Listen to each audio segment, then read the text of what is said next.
It's Wake Up Wyoming with Glenn Woods.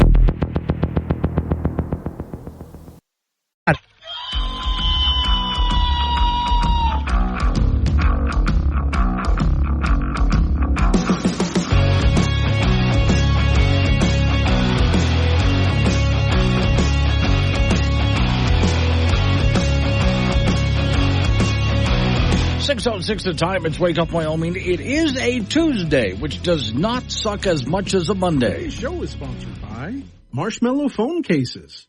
They're tasty. They're sticky. They're completely useless. Yeah, especially when they melt in your pocket. But, you know. Warning, this show contains reference to guns, liberty, limited government, low taxation, the cult of climate change, free thinking, cigar smoking, short people, rubber chickens, Karen's bureaucracy, liberal buzzwords, tour runs, traffic, toilets, terrible jokes, and more. No apologies will be issued. Guest callers may express any opinion they want without fear of being canceled. Unless you're a loudmouth jerk like Dave, then Glenn will hang up on you.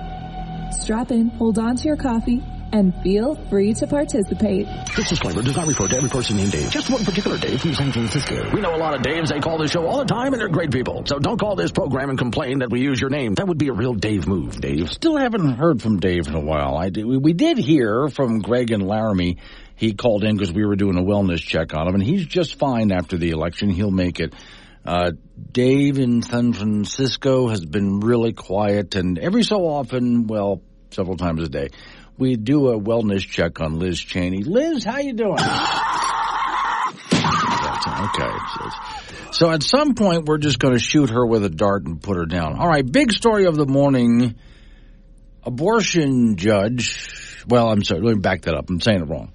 Here in Wyoming, we had the law that was put in place by Wyoming House and Senate that if the Supreme Court of the United States changes opinion on abortion, then Wyoming would just ban most abortions, except in some very extreme cases. That was the law, and as soon as the Supreme Court sent the abortion issue back to the states, where constitutionally it belongs, as soon as that happened, the Wyoming law went into effect. So that, of course, went to court right away. A judge here in Wyoming, and she's over in Teton County, has not been ruling in favor of the law. Here's the latest headline, Cowboy State Daily. Abortion to remain legal in Wyoming as judge blocks abortion ban. Now, that doesn't mean we're done here, but let's read where we're at so far. Wyoming's 2 abortion bans are unconstitutional, says the judge, and will be blocked from being enforced. A Jackson judge ruled on Monday. Teton County judge concluded a year-and-a-half lawsuit Monday with a summary judgment ordering and declaring that abortion is health care.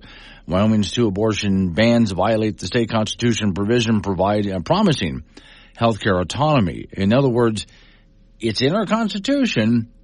It's your body. You can do what you want with it, is what the judge is saying. So the government is not, and this was a big issue, by the way, the same part of our Wyoming constitution was a big issue during COVID as well. You've got to get that COVID shot. Not according to the Wyoming Constitution. It's your decision.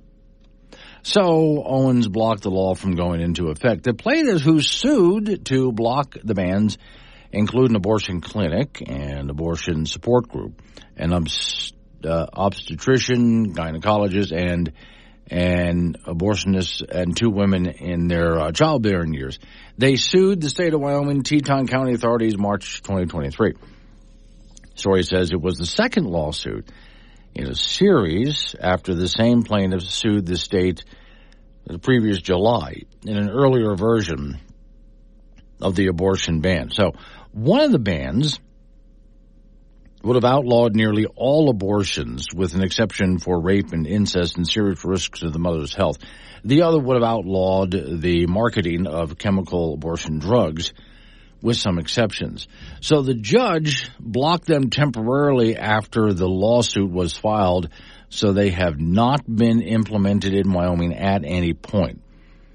So this is typical whenever there's any kind of a case in front of a judge. The judge will put a hold on everything until the case is decided. So The situation we were in before was abortion was legal in the state of Wyoming, and so until the case is decided, it's still legal. And now the decision has been made by the judge. Okay, so this doesn't mean that we're done here, because the Wyoming House and Senate have some avenues that they can go down. They can go ahead and take a look at laws maybe they can pass, but it'll really come down to changing the Wyoming Constitution, according to this judge. There's also appeals that can be made. Well, let's take a look at the appeals first. They could take this all the way up to the Wyoming Supreme Court and let the Supreme Court rule on this. This judge is saying abortion is health care, and according to the Wyoming Constitution, there is a clause in there, your health care is your business.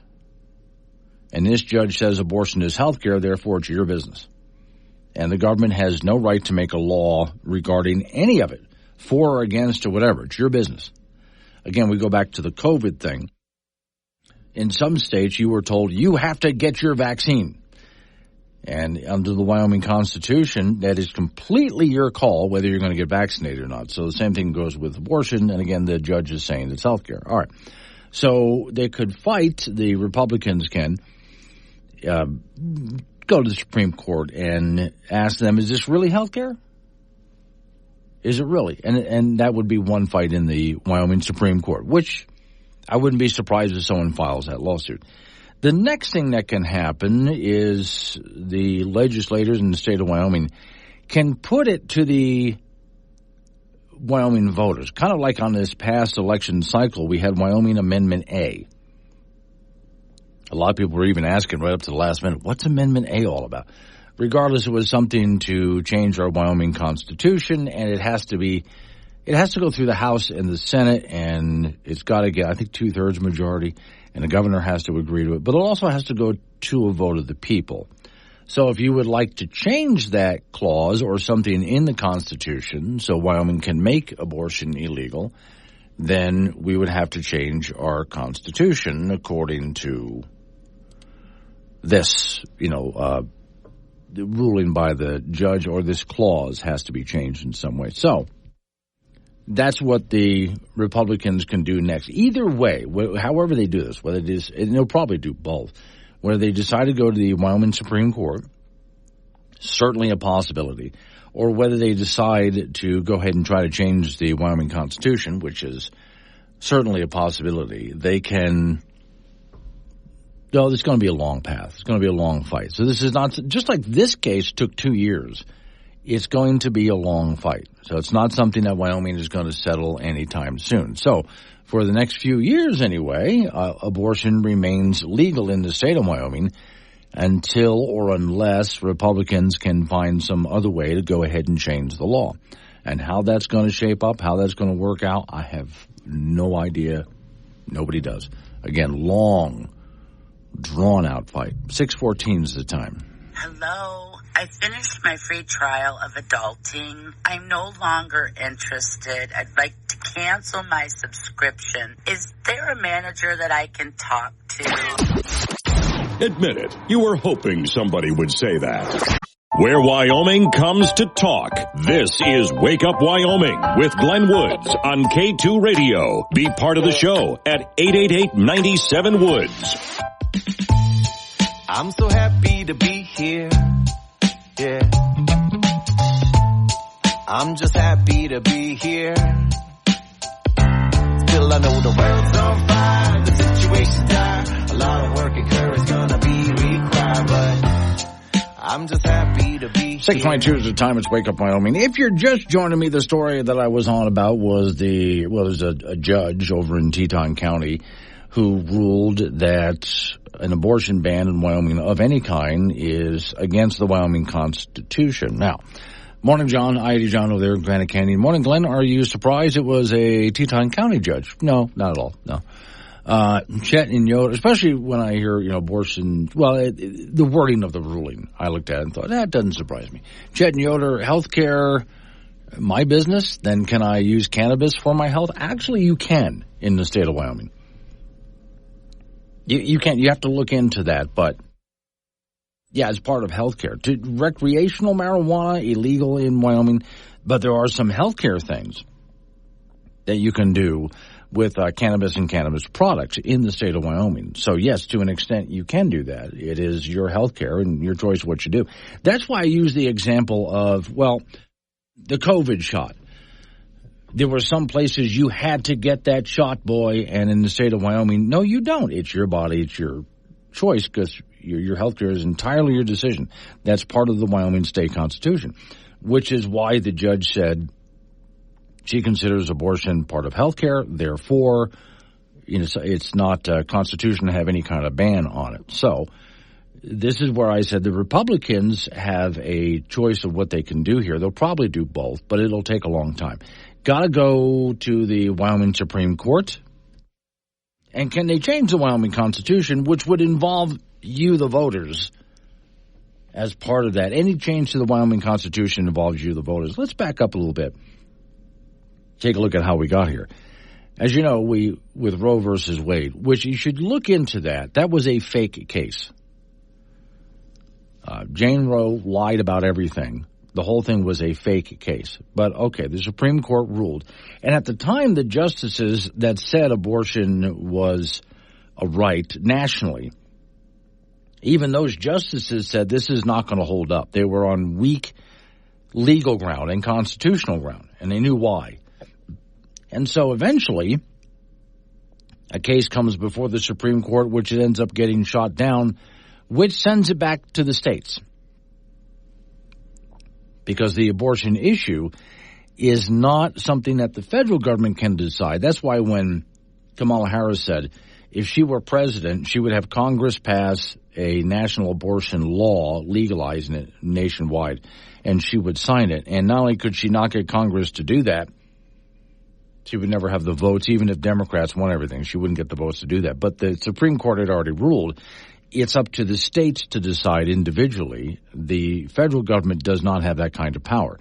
It's in our Constitution, the enumerated powers in what the federal government can and can't do and what the states can and can't do. So it had to go back to the states, which another lie of the thing is, well, they banned abortion. No, they did not ban abortion. The Supreme Court did not ban abortion. They sent it back to the states to decide. So if you live in a state where abortion has been banned, that's up to your state to decide that.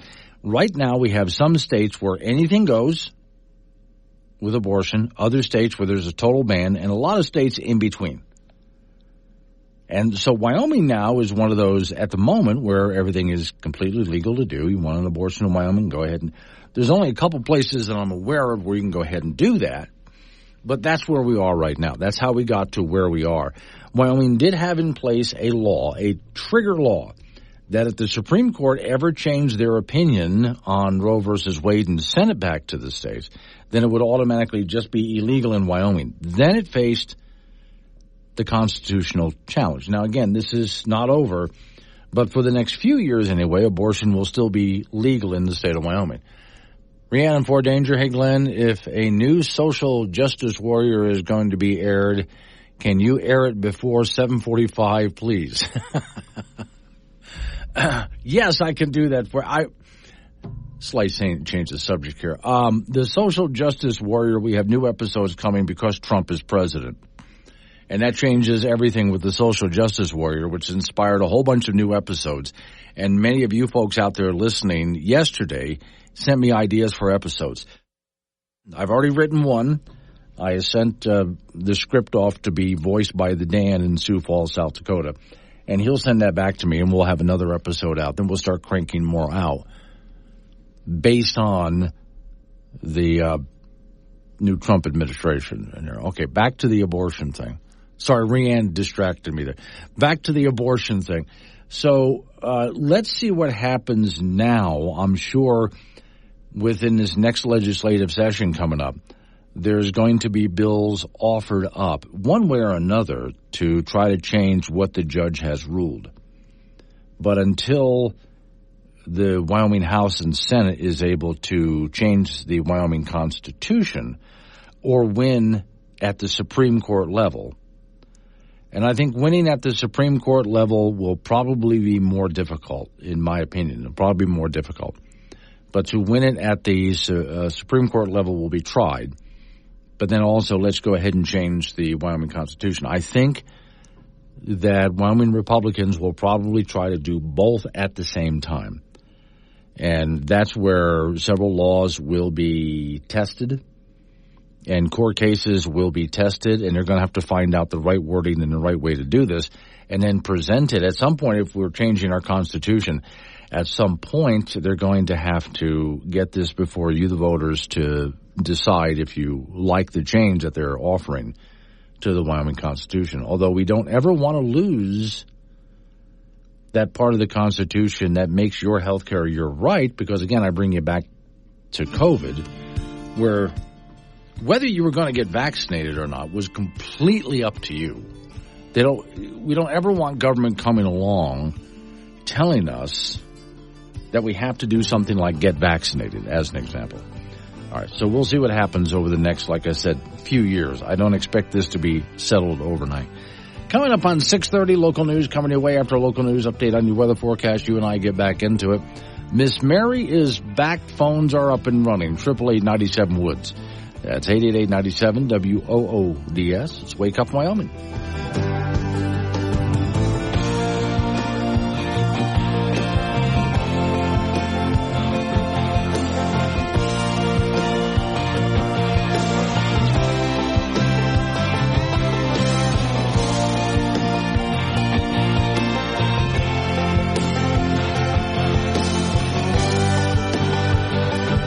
Serious takes on local politics, or something like that. Tune in weekdays 6 to 10 a.m. to Wake Up Wyoming with Glenn Woods. 6:36 the time. It's Wake Up Wyoming. Real quick here, Milo there in Fort Danger. Speaking of social justice warrior, because I hadn't written an episode in quite a while, and our superhero, the social justice warrior, was looking for something new to put into an episode. In other words, I was. So when Trump gets elected president, it suddenly strikes me, this opens the door to whole new things, because now he's got to save the world, doesn't he? So, yeah, I'm writing new episodes. You guys are helping me out. Milo in Fort Danger, how about an episode where he has a run-in with his homeowners association? That would be fun. And I might do this, especially because I have that novel out there, Genericville, which is based on it's a fiction book, but it's based on real homeowners association horror stories. With that in mind, before I get off to the next topic, I think there's a lot of social justice warrior episodes that I really liked. Remember the government shutdown? We actually went through a government shutdown while I was writing episodes. We now rejoin our hero, social justice warrior, as things have gone terribly wrong with the world. He and his sidekick are hunkered down in his apartment, the cellar of his mother's house, where he's over a year behind in the rent during a government shutdown. Why did you buy so many cases of ramen noodles? Well, I'm not going to buy some real food from one of those prepper sites. I'm not supporting those Nazis. I'm already sick of eating them. Quit looking at the cat like that. How long have we been down here? 6 hours. Lord, government shutdowns feel like they go on forever. It must be like total chaos outside. Like The Walking Dead or the movie The Purge or something like that. Honestly, I'm not sure how anyone thought they could survive a day without the government. What the hell is that? OMG, do not open that window blind. It's our neighbor, average white guy. The government is shut down. Heck yeah, no more stupid laws and government bureaucrats. We're free, we're free. Will our hero survive the government shutdown? Will he totally freak out when he finds out things are a lot better with a whole lot less government? Find out next time in the continuing episodes of Social Justice Warrior. Squirrel! So, Rihanna Fort Danger, if I do the homeowners association thing, can I voice the Karen? Possibly. That could happen over there. All right. Something that I do want to spend a little bit of time getting into this morning, because I can say I helped a little bit on this one. Another Cowboy State Daily story here. Raw milk is legal in Wyoming, and Trump might soon make it legal everywhere. So I used to get calls back when things like raw milk were illegal in Wyoming. There was a guy who used to call this show. He called himself the milk bootlegger. And quite literally he was. He would go to South Dakota, get raw milk, put it in the trunk of his car, smuggle it back across into Wyoming. He was literally a milk bootlegger. Finally, though, because we let the bureaucracy get out of control here in Wyoming, and we even got real close to losing our farmers markets because of it. So finally, a piece of legislation was written up called the Wyoming Food Freedom Act. And where I say I get to play my part is I was very much in favor of it. Look, it is your decision. You are an adult. Do you want to drink raw milk? If you think it's safe, it's your business. Now, some people would argue, but it hasn't been inspected. You inspect it. You're an adult. You figure it out. So now in Wyoming, you still have to go to either the farm directly, or there are a few stores out there where people do sell some raw products of milk and butter, peanut butter even, bread, stuff like this, that have just been made in people's kitchens. And the idea is, if you're okay with that, you're the adult. If you get sick, don't go blaming government. You're the one who decided to go ahead and take that chance. Your choice. If you think this stuff is healthier for you, do it. Completely up to you. The story here says that Little Acres Farm in Lovell, Wyoming. Each cow and calf has a name and a story. And they talk about Rebecca Bates, grateful for the help of her children, doing the chores and the cows. And now they have more cows than ever before. And that's because of the Wyoming Food Freedom Act. Now, this is something, there's been a few states after the Wyoming Food Freedom Act that have copied our law, but it's not national. There's many places around the country where you're not allowed to consume things like raw milk. You can't. It's not up to you, but more and more states are adopting it. So the possibility is that with a Trump administration, something like our Wyoming Food Freedom Act could end up going nationwide. And again, if you want to go ahead and eat something, you want eggs or milk or meat or whatever it is, that's not got an FDA stamp on it. That's your choice. You're a free person in a free country. You're an adult. You're allowed to make your own decisions. If you're not comfortable with that, then go get the stuff that's been officially inspected, if that's what you want to do. 642, wake up my... Polish off that tin hat. You'll need it for this one. Wake Up Wyoming with Glenn Woods. Available on demand on the Wake Up Wyoming app. The icebox from Gambino's waiting by. You know, Frank, some people like exotic animals. Some, as long as they don't bring them on planes or trains. Or... Hence the problem. Yes. So, this really spans the globe. Peruvian police stopped a South Korean at an airport because there seemed to be something extra underneath and around his abdomen. So they lifted his shirt, found two bands around his torso. So he wrapped stuff around his torso with these bands. Under the bands, they discovered 320 tarantulas, 110 centipedes, and 9 bullet ants. Why? Well, profit. You're selling tarantulas. Yes. Oh, I know people who love tarantulas. In South Korea. Maybe even South Dakota. Who knows? Well, no, let's see. Peruvian police. So he's in Peru. Yeah. Okay, he came from South Korea. He bought the tarantulas in Peru. Yeah, no, yes. He's trying to get them out of Peru. So let me see. Why don't you just Amazon the things? You know, why not? I mean, you're in Peru, you can Amazon stuff. Right, yeah. Okay, 320 tarantulas. 110 centipedes. I bet you that tickles, doesn't it? That's the first thing I was thinking of. That's got to tickle. And he's got to sit still on the airplane for how many hours?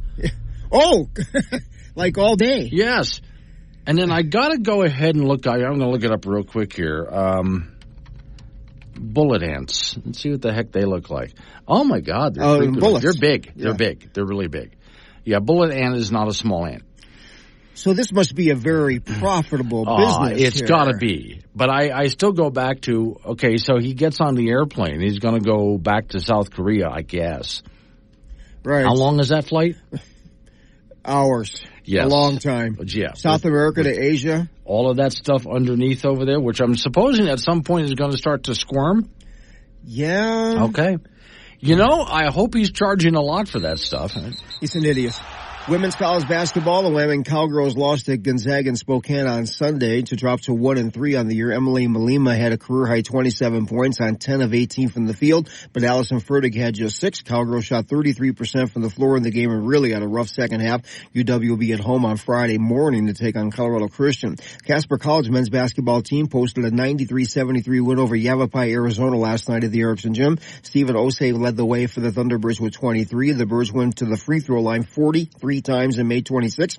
Casper is 6-1. They'll be at North Idaho on Thursday. Casper College women's basketball team is 3-3 on the year after a 73-63 loss to the Air Force Prep on Saturday. Andy Schisler led the Birds with 25, and they will be at North Idaho on Thursday. The LCCC men's basketball team from Cheyenne 1-3 after an 88-84 loss to Eastern Arizona their last time out. They got 25 points from Davion Butler. They'll be at Salt Lake Community College today.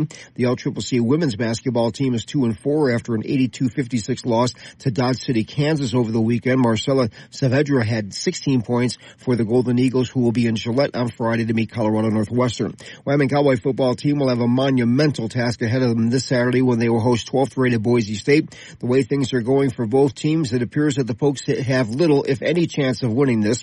UW 2-8 and Boise State is 9-1. Cowboy defense has had some difficulty stopping the run in the last 2 games, and Boise State is the last team that they need to see. Running back Ashton Genty is a Heisman Trophy candidate with 1,893 yards rushing this season with 26 touchdowns. No wonder the Cowboys are a whopping 22.5-point underdogs in this game. It is a 5 p.m. start from Laramie on Saturday. We'll have that for you on K2 Radio in Casper and KOWB in Laramie. High school cross country from over the weekend. Maggie Matson of Cheyenne East took 7th place at the girls' event at the Nike National Meet in Eagle, Idaho. She ran 17:41, and she is the defending 4A state champion in cross country. Madison Antonino of Jackson placed 16th. Star Valley's Jace Burton, the defending 4A champion in cross country, took 2nd in the boys' event in Idaho, running 14:55. His teammate Javi Wetzel placed 19th. And that's it in sports. So, okay, hold on.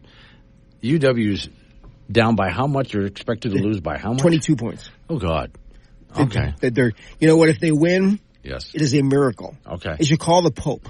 Okay. And canonize the entire team because it's a miracle. Wouldn't go that far, but I would say, though, I would call him immediately. Yes, immediately. Say that you're looking for miracles because saints have to perform miracles if you want to be a saint. Have to do that, and say, this is one of them right here. They'd be like, whoa, the whole team? Go, yeah, the whole team. Okay. You can have a lot of saints. This is why I say if you're a UW fan and you have tickets, you want to go to the games, do you even bother the last 2 games? Other than, like you said, to show up and hang out with your friends. Oh, yeah. But do you actually go to the game? Well, you'll see one good football team. Yes. But not ours. No. All right. Thank you, Frank. Well, I hate to see that with these guys. But, all right. Having a bad year here, and they've got some time to get it together for next year. I hope so. And we'll see if they hang on to the coach or not. All right. Coming up. And look at me acting like I actually know what I'm talking about when it comes to sports. Coming up on some local business we got to take care of. We're going to roll into news time after that. National local update on the weather forecast. Phones are open, by the way. 888-97 Woods, that's 888-97-WOODS. Paul and Casper. Tarantula soup is a delicacy in South Korea. Toss in some bullet ants, and you've got a dinner at the Ages for South Korean tree huggers. Sure, why not? Let's wake up, Wyoming.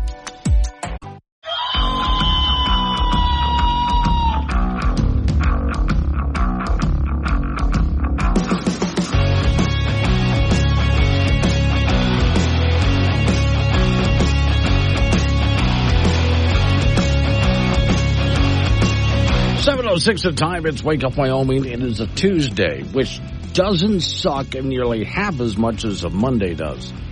Today's show is sponsored by Marshmallow Phone Cases. They're tasty. They're sticky. They're completely useless. And wait till you try to toss your pants into your laundry. after one of those melts in your pocket.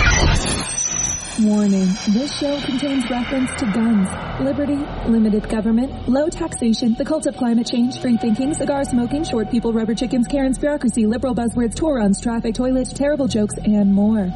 No apologies will be issued. Guest callers may express any opinion they want without fear of being canceled.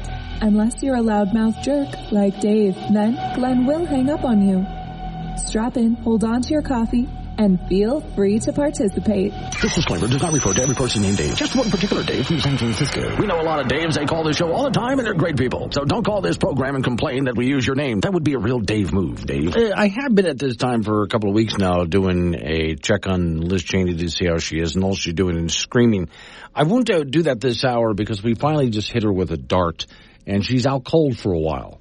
So there, we have some quiet. In her mind, things are still going insane while she's laying there sleeping, passed out under drugs. But for us, she's quiet for a while. So that's a good thing. All right. As we were leading up to this election, I was watching a lot of news organizations talking about what they thought the minority vote was going to do. And Democrats are used to getting certain groups to vote for them. Now, some groups didn't vote for them at all.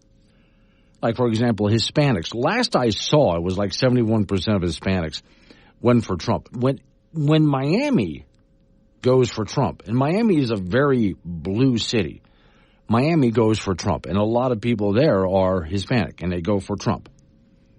That was a big deal. Now, the black vote in America, a huge chunk of it went for Trump. The majority of blacks in America still voted Democrat, but the biggest chunk ever seen went for Trump.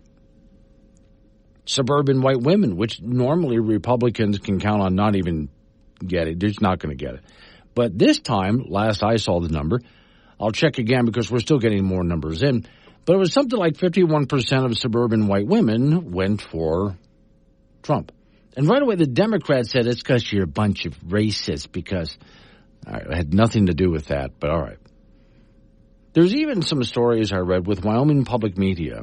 They had a few stories about how the American Indian vote would go on reservations. And they expected, as always, those votes would primarily go to the Democrats. How many, really, if you go to Wyoming reservations and other states that have reservations, how many of those people are going to vote for Trump? I mean, really.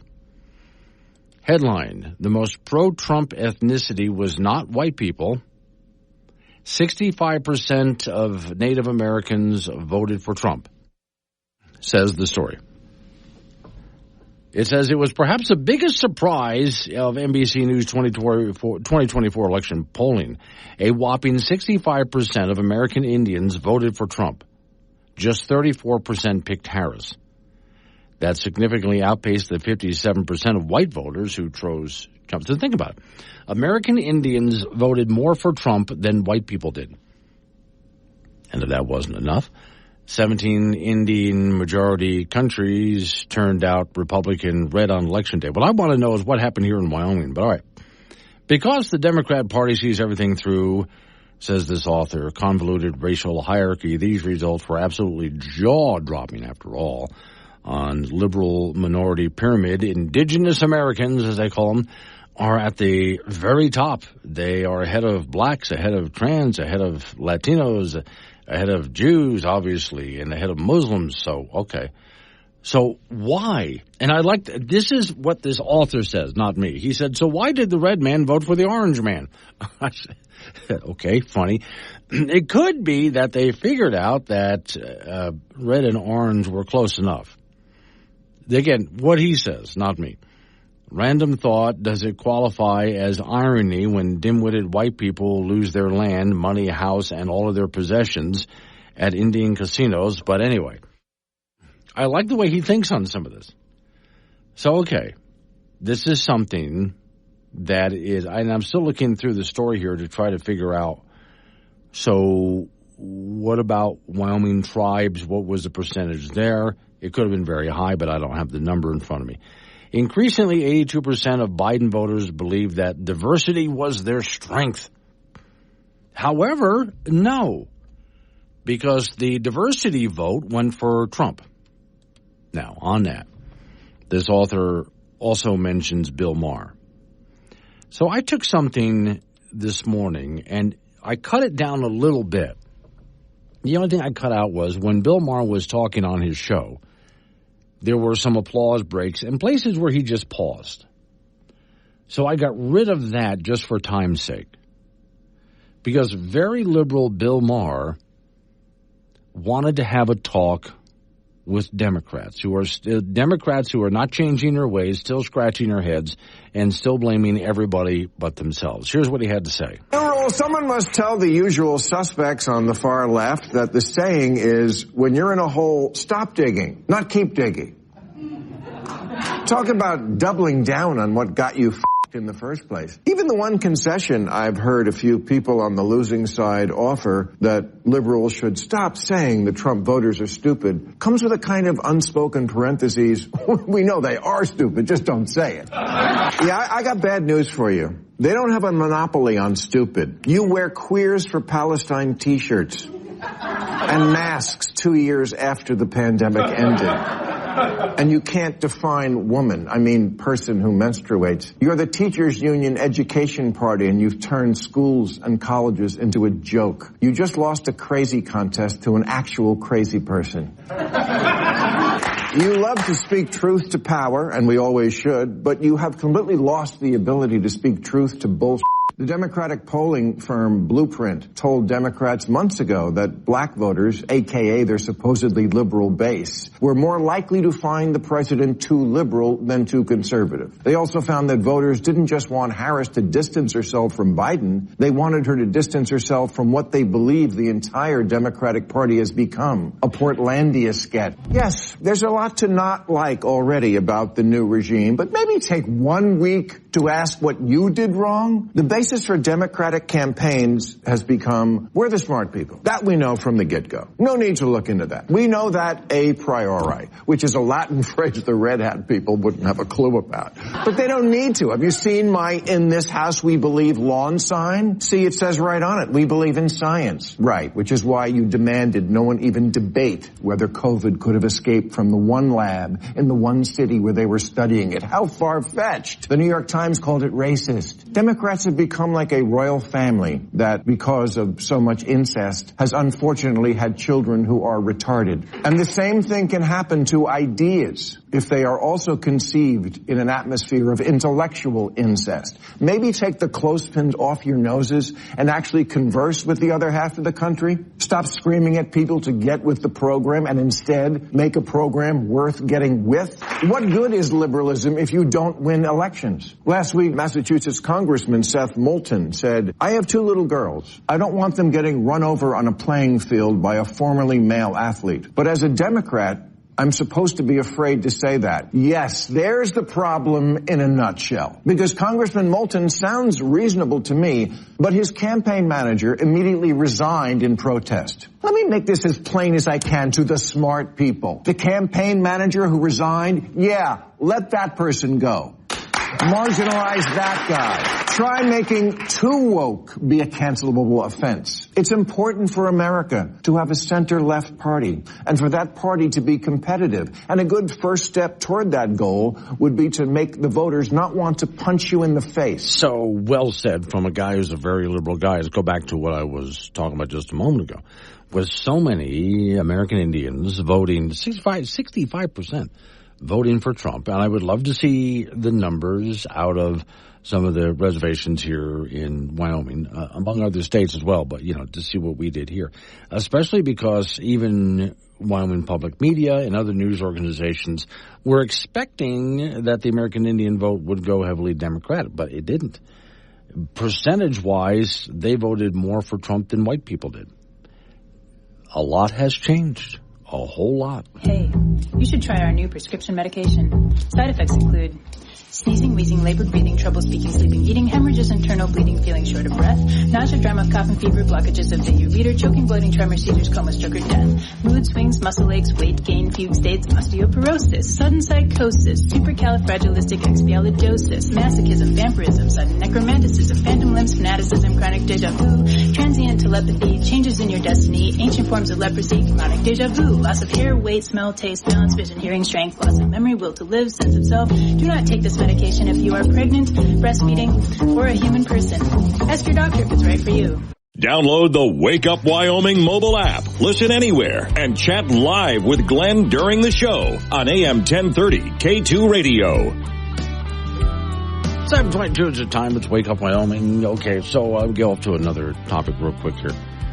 So, the President-elect Donald Trump was saying that he's going to use perhaps military and mass deportations. We talked about that yesterday. This started with Tom Fitton sending out something on X or Twitter. Huge! President Donald Trump confirms he's prepared to declare a national emergency and use military assets to reverse the Biden invasion, to which Trump responded, true. Okay, now, just so you know, not going to be as easy as they're making it sound. Really is not. Especially because some Democrat states, the governors are saying, not here, you're not.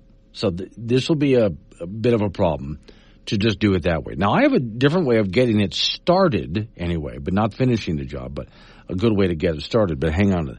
The story I have in front of me says, big picture.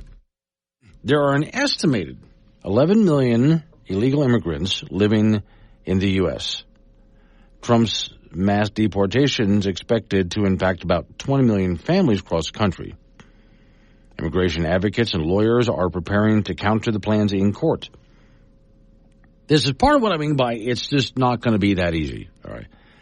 President-elect team is aiming to craft executive orders that can withstand legal challenges to avoid a similar defeat that befell Trump's Muslim ban, which there never was really a Muslim ban, but all right, in his first term, Politico reported. Their plans also include ending a parole program for illegal immigrants from Cuba, Haiti, Nicaragua, Venezuela, and Puerto Rico. So, okay. In his first 100 days, Donald Trump plans to begin the process of deporting hundreds of thousands of people. He's expected to end parole for people from, again, Cuba, Haiti, Nicaragua, Venezuela. Trump's team is already thinking about how to craft executive actions to make this happen. And there's going to be a lot of legal fights in this. Not just in the the states as well. Again, there's some Democrats out there, governors of certain states, don't want this to happen. So, here's what I would do to start. First off, unless you're an American citizen, turn off the free stuff. Right there. Just turn off the free stuff. There's all sorts of welfare, if you will, benefits they get coming into the country. Shut it down.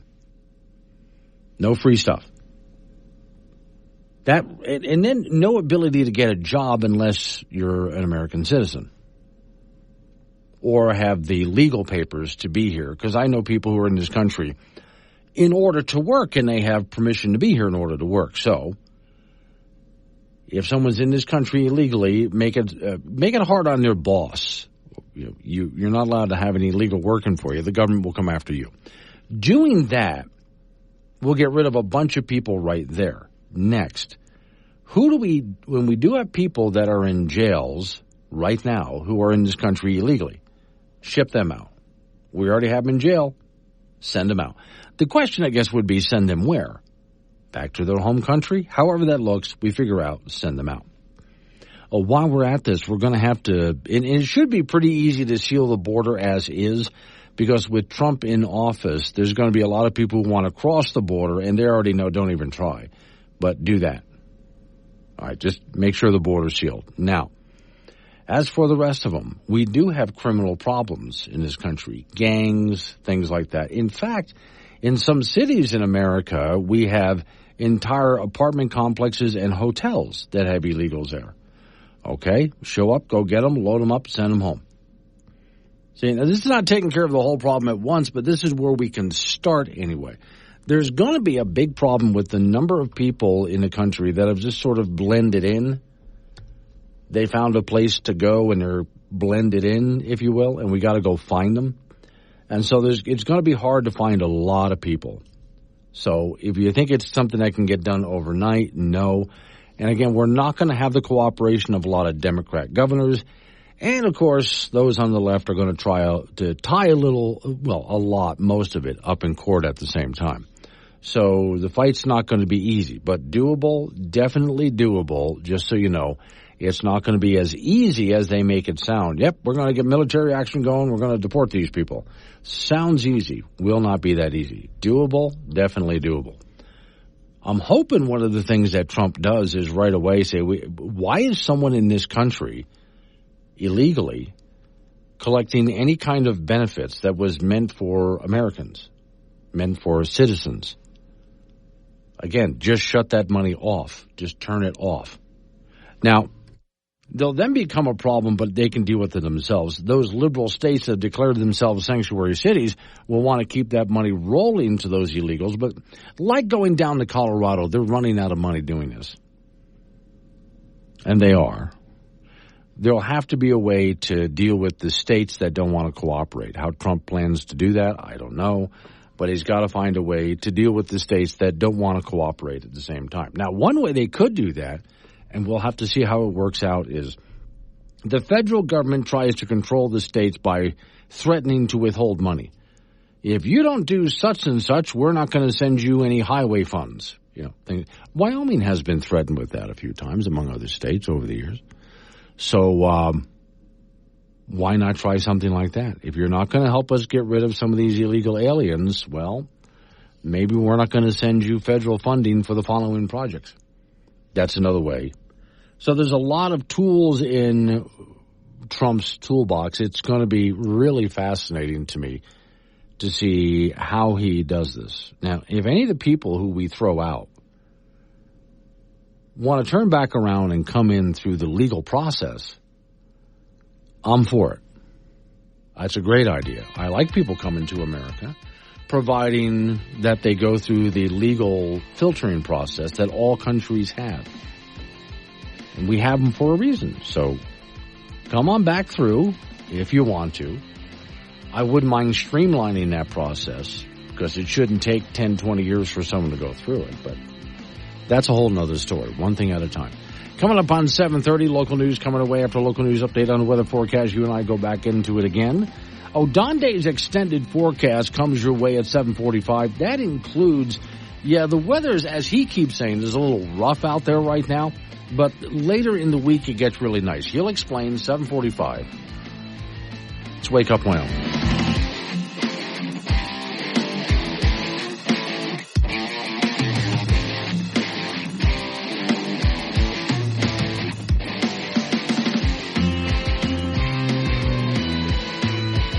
Got something to say? Call 888-97-WOODS or chat with Glenn on the Wake Up Wyoming mobile app from K2 Radio.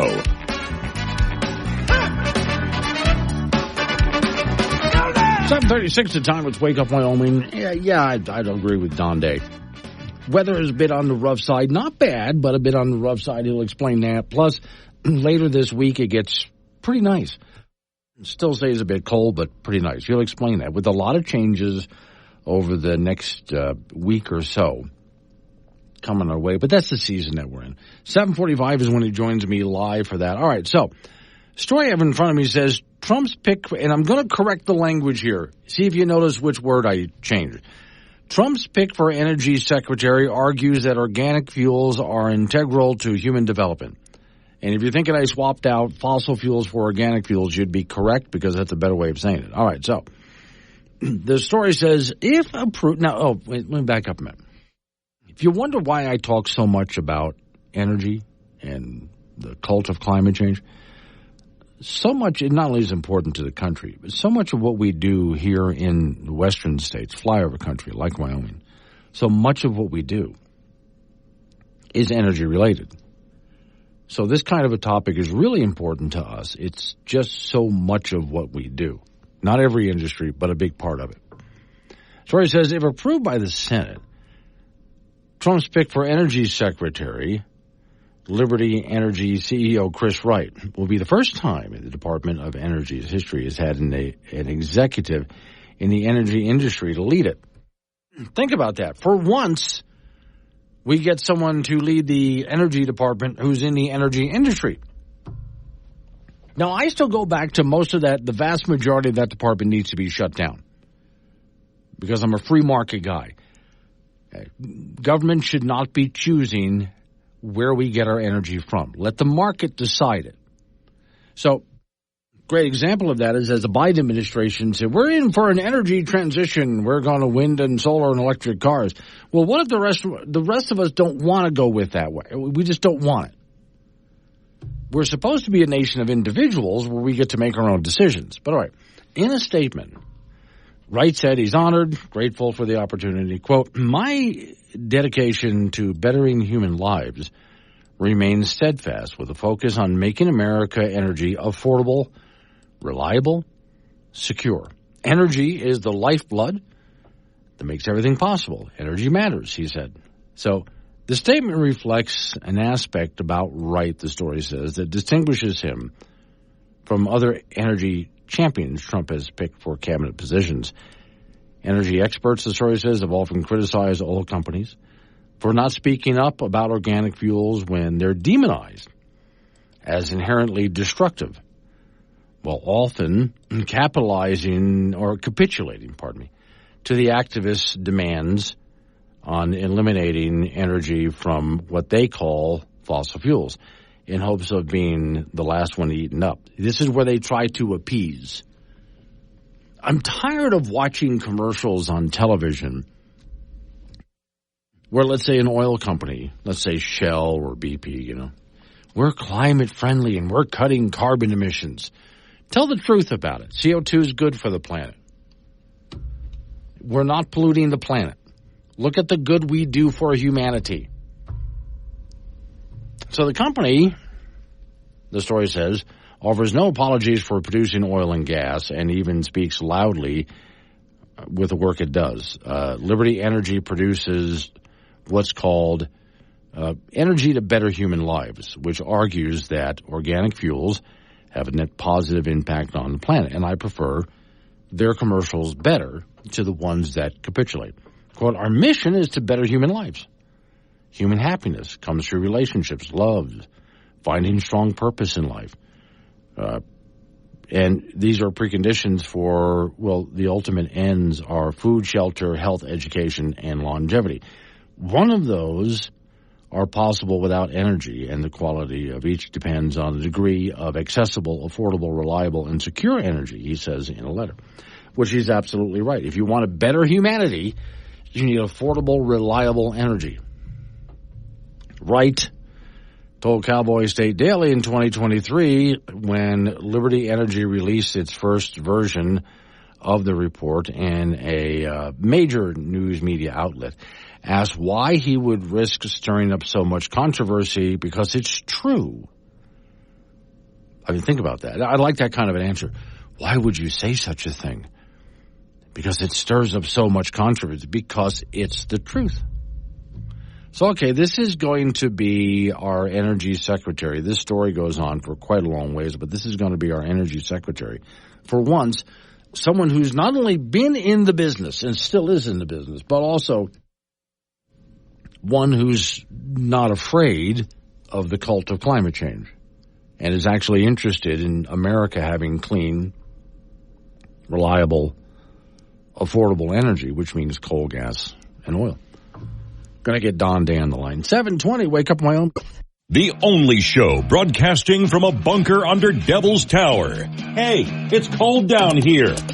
Wake Up Wyoming with Glenn Woods, 6 a.m. weekdays on AM 1030 and FM 95.1. Official word from an official meteorologist. This morning, chilly or cold? Chilly. Okay, good. Because we're going to get into cold, and that's probably going to get us into the negatives at some point, right? Well, yeah. Then you call it cold. Goes without saying. Yeah, we okay. usually venture in below zero many times during the winter season. Yeah. Okay, so let's take a look at this then today. I mean, you were calling the weather raw for the past few days, but it looks to me like we're going to start getting into the end of the rawness. Well, got to get through today, though, because today's one of those days you look outside and you go, oh, it doesn't look bad. Then you step outside and you feel the wind. And then you feel how cold it is, because we'll spend the day mostly in the 20s and lower 30s. I mean, all day. And we haven't really had a day like that in a while where it's that cold. And then you factor in the wind chill. It's going to be feeling kind of raw out there. Yeah. But after today, the weather gets better for a few days. Okay. So you got a few days to get out there. But people are still, wait a second now. Nice for a few days, but it's still on the cool side, though. Yeah, but not far from where our seasonal averages are. Oh, okay. So, that's not bad. Seasonal is the best way to describe it. Just as we're at the time of year now when you're in the 40s and lower 50s, that actually is where the averages are at. Yeah, okay. Then we get through the weekend here. Nice weekend for us, or are you going to screw that up? Well, the weekend is, I think, maybe a 50-50 weekend. Okay. What we're going to see on Saturday is by Friday night into Saturday, snow is going to return to Yellowstone, Jackson, the far west border areas of the state. And then overnight Saturday into Sunday, we're going to see some of that moisture come over the divide. And so I would not be surprised if parts of southern Wyoming, late Sunday night and the Monday morning get maybe into a little bit of snow, and some of that could spread into the central and the north as well. So I think the weekend starts okay. By the end of it, it's going to be a little more wintry. Okay. I do notice that, let's compare this to a pool table. When I take a look at the weather map, I see a whole lot of balls on the pool table, and you guys are having a tough time predicting which way they're going to go. Well, yeah, because you never know. You can get a pool shark there and bounce it off the corner there and hits that ball, then that ball hits the other ball. Yeah, okay. That's kind of what it's like at times. But I think what we're going to see here for the rest of the week is we've pretty much got the pattern set now. The storm that was giving us fits that's now in North Dakota. At one time last week, instead of North Dakota, it looked like it was going to be down in Kansas, which would have made a whole different ball game for us. But that's going to go into the Great Lakes in New England. That storm's going to make a lot of news because a lot of the major media centers are going to have their first real taste of winter. But the high pressure ridge that builds behind it is what we'll have. So remember we always say when the weather's lousy in the east, it's good here. Yeah. That's what's going to happen here during the second half of the week. All right. Thank you, Don. Don day with day weather. So, okay. I just get through today, and you got a few days where it's supposed to be rather nice out, seasonally speaking. Off to the icebox we go. Frank Gambino waiting by. Okay. Some really, you ever watch a television commercial and think, how did they let that on television? There's been a few, but I don't watch very much of them anymore because sometimes I just shake my head. Normally, if I'm in control of the remote, which I don't really sit down and watch that much TV, commercials come on and I hit the mute button. Yeah. Okay. Sometimes, though, they catch my attention. Some do. There was a commercial out a while ago for what's called the poo trap. A poo trap? Yes, it's for your dog. Oh. So you attach it to his rear end. And in theory, as he goes to poo, it's just caught in the bag. There was a commercial about that? Yes. On what channel? I don't. Animal Planet? Probably, yeah. So that, obviously the invention did not go over very well. Oh. Okay. Oh, I thought it was a hot seller. Now, I do remember this one. I don't remember seeing it on any dog. I've never seen a dog with one of those before. Yeah. I do remember this one, the potty putter. So this is a miniature golf game if you're sitting on the pot. Okay. You have a little putter. Your feet are on the green. Yeah. There's a little hole over there. Yeah. So while you're sitting there, you're trying to make shots. Did not last very long. Thank God. Yeah, okay. Let's see here. How low can we go? We can go low enough that there was a commercial I was watching last night, and I thought, I cannot believe they actually allowed that commercial on television at all. Okay, what was it? So imagine it's for men. Okay. And a lot of these have men, they were wearing, boxer shorts, but they're standing out there in public with their pants down, and they're all proud. And it's because when they sit there on the pot, they don't splatter the poo all over the place. This stuff will help them clean them up. See, I'm being delicate in the way I'm describing this because it got really yes. Again, and again, why? I have no words. Why? I have no words. Somebody decided to go ahead and invent this product, and then they got the money to do it. And then when they showed up with the advertising and handed it to a major network, the network must be so desperate for money, they said, fine, we'll run that ad. Yeah. If I was in charge of the network, I would have said, forget it. I'm not putting that ad on. No, we have a reputation to protect. Yeah, and then the whole project went to pot. All right, women's college basketball. The Wyoming Cowgirls lost to Gonzaga in Spokane on Sunday, 62-51. So they're 1-3 on the year. Emily Malima had a career high 27 points for the Cowgirls on 10 of 18 from the field, but Allison Fertig had just 6 points. Cowgirls shot 33% from the floor in the game and really had a rough second half. UW will be at home on Friday to take on Colorado Christian. The Casper College men's basketball team posted a 93-73 win over Yavapai, Arizona last night at the Erickson Gym. Stephen Osei led the way for the Thunderbirds with 23 points. Birds went to the free throw line 43 times and made 26. Casper 6-1. They'll be at North Idaho on Thursday. Casper College women's basketball team is 3-3 after a 73-63 loss to the Air Force Prep on Saturday. Andy Schisler led the Birds with 25. They will be at North Idaho on Thursday. The LCCC men's basketball team from Cheyenne is 1-3 after an 88-84 loss to Eastern Arizona the last time out. They got 25 points from Davion Butler, and they'll be at Salt Lake Community College today. The LCCC women's basketball team is 2-4 after an 82-56 loss to Dodge City, Kansas over the weekend. Marcella Saavedra, who had 16 points for the Golden Eagles, who will be in Gillette on Friday to meet Colorado Northwestern. Wyoming Cowboy football team will have a monumental task ahead of them this Saturday in Laramie when they host 12th rated Boise State. And the way things are going for both teams, it appears the Pokes have very little, if any, chance of winning this. UW 2-8 and Boise State is 9-1. Cowboy defense has had some difficulty stopping the run in the last 2 games, and Boise State is the last team they want to see in this regard.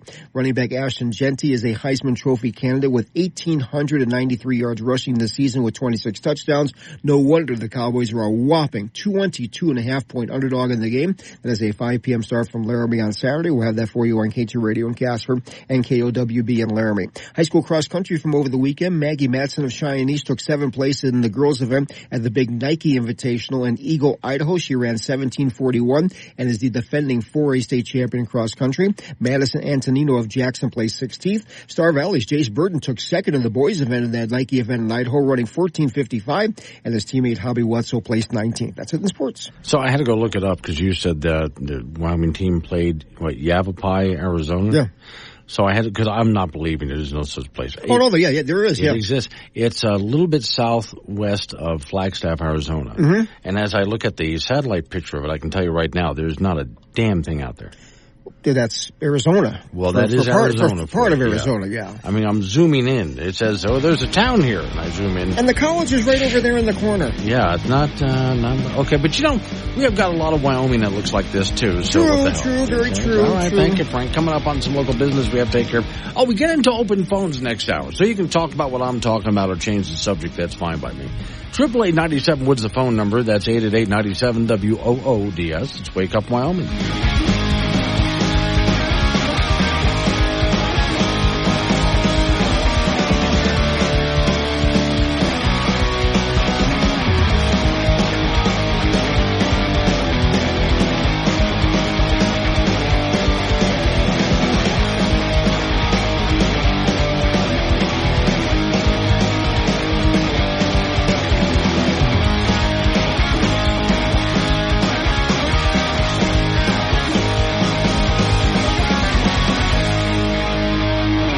Friday.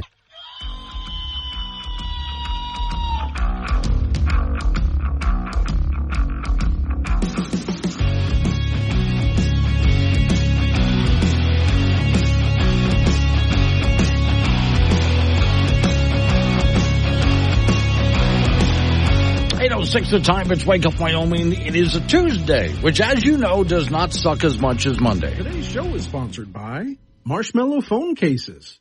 They're tasty. They're sticky. They're completely useless. And it's fun to throw them in the laundry after it's melted in your pocket with all the other laundry. Oh, yeah. Try to clean that mess up. Warning. Wake Up Wyoming is about to enter daily open phones. This means that anyone will be allowed to call in and talk about anything. I mean, imagine if we actually allowed you on air to say anything you wanted. Scary, right? Well, we're just that brand of crazy. If you are offended by what other people think, then maybe you want to tune out right about now. Just saying. If you should choose to call, just remember, the more funny and interesting you are, the longer Glenn will keep you on the line. Obnoxious jerks will be hung up on. Dave. All right, strap in and let's do this thing. 888-97 Woods the phone number. That's 888-97 WOODS. And you can Talking about what I'm talking about, change the subject, fine by me. I've got a lot of different things here I'm going to be topic hopping. And the reason for that is there's a whole lot of little topics that have to be dealt with. So I'm going to do that. But if you want to jump in with your own ideas, 888-97-WOODS is the phone number. Or do what, I got to make sure I say this right. Sir Blade, Serblade, he's in Torrington. And he sent me a text message using the Wake Up Wyoming app. He asked me the question, would you, that means me, consider working with Elon Musk on the Doge program? And my answer is, oh, hell yeah. Oh, yeah. Oh, if I could work with Elon Musk on that program, you wouldn't believe the kind of things that I would cut. And agencies I would just flat out shut down. So, yeah, there'd be a lot of people who just would not be happy with me, but I'm okay with that because so much of our government has to be just shut down, shut off at this point. So I hope Elon Musk is able to do a really good job with that, along with Vashwami, however you pronounce his name. I can never get his Vashwami. It doesn't come out right when I try to say it. All right, the other one is we're running out of money again. Once again, as long as we're mentioning this, your federal government's about to run out of money again. They need to, before the Christmas break, they need to go ahead and fund the government for another few months or so. And there's discussion about setting it up for when Trump gets in office for what he has to deal with. So we'll see what they decide to do. But once again, your government's running out of money. With all of the money that they borrow, how is it possible they keep running out? And the answer is the way they spend it. Obviously. So that's got to be it's got to get under control. And we can. This deficit spending cannot continue. It will crash our dollar and our economy, both at the same time. Really bad for everybody if we don't get this under control, so we have to. So we'll see what Congress does in the next few weeks, which is usually both Democrats and Republicans. Business as usual. For once, can we not have business as usual? And can we start making major cutbacks? Which is going to make a lot of people unhappy. Too bad. We cannot afford to keep doing this. One more awkward little topic, and I do mean awkward on this. So as you know, next week will be Thanksgiving. Now, one of the stories that Fox News was playing on your local radio station, top of the hour, had to do with how many people will be traveling this Thanksgiving.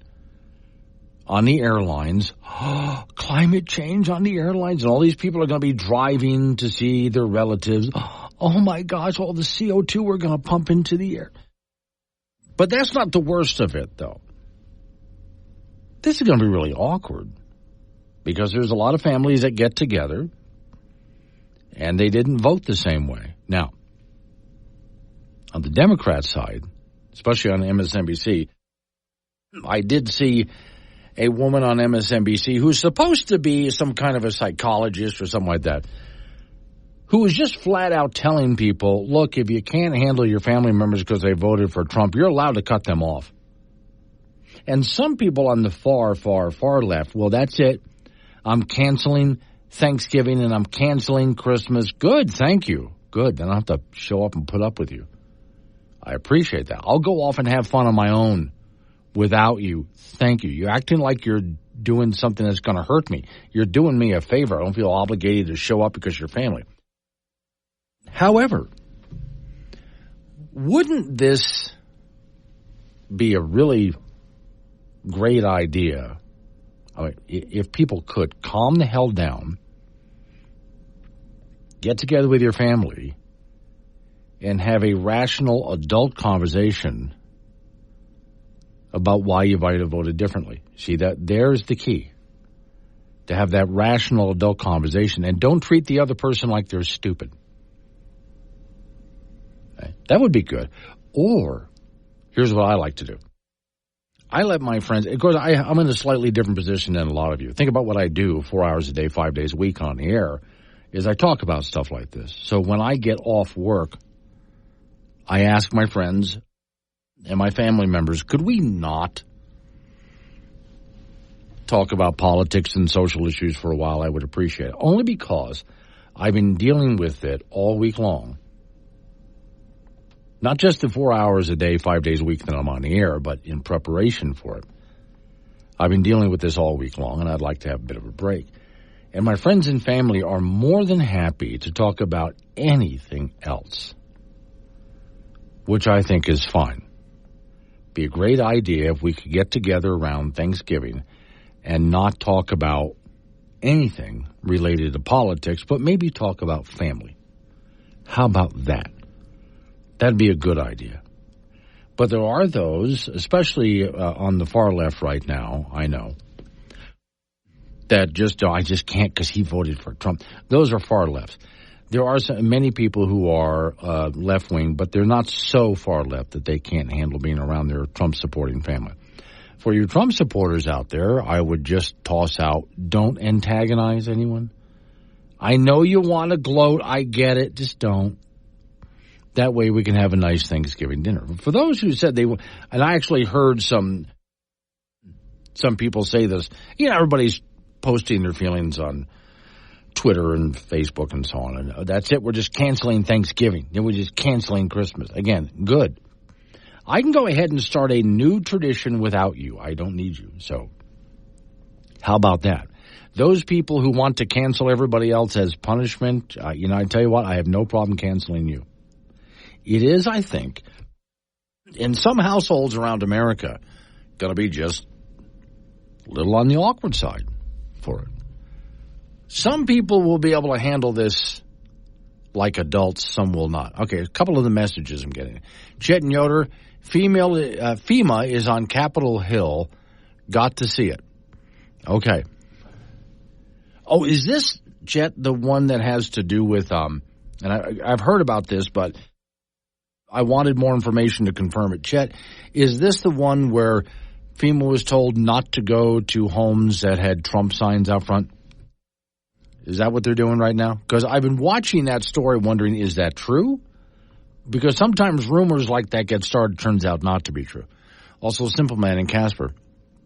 He writes, you talk about how the government is running out of money again.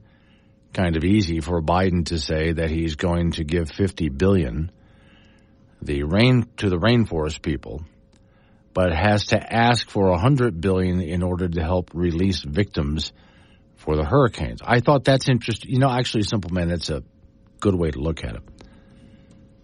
He wants to go ahead and give $50 billion to help the rainforest and try to save the planet. But when?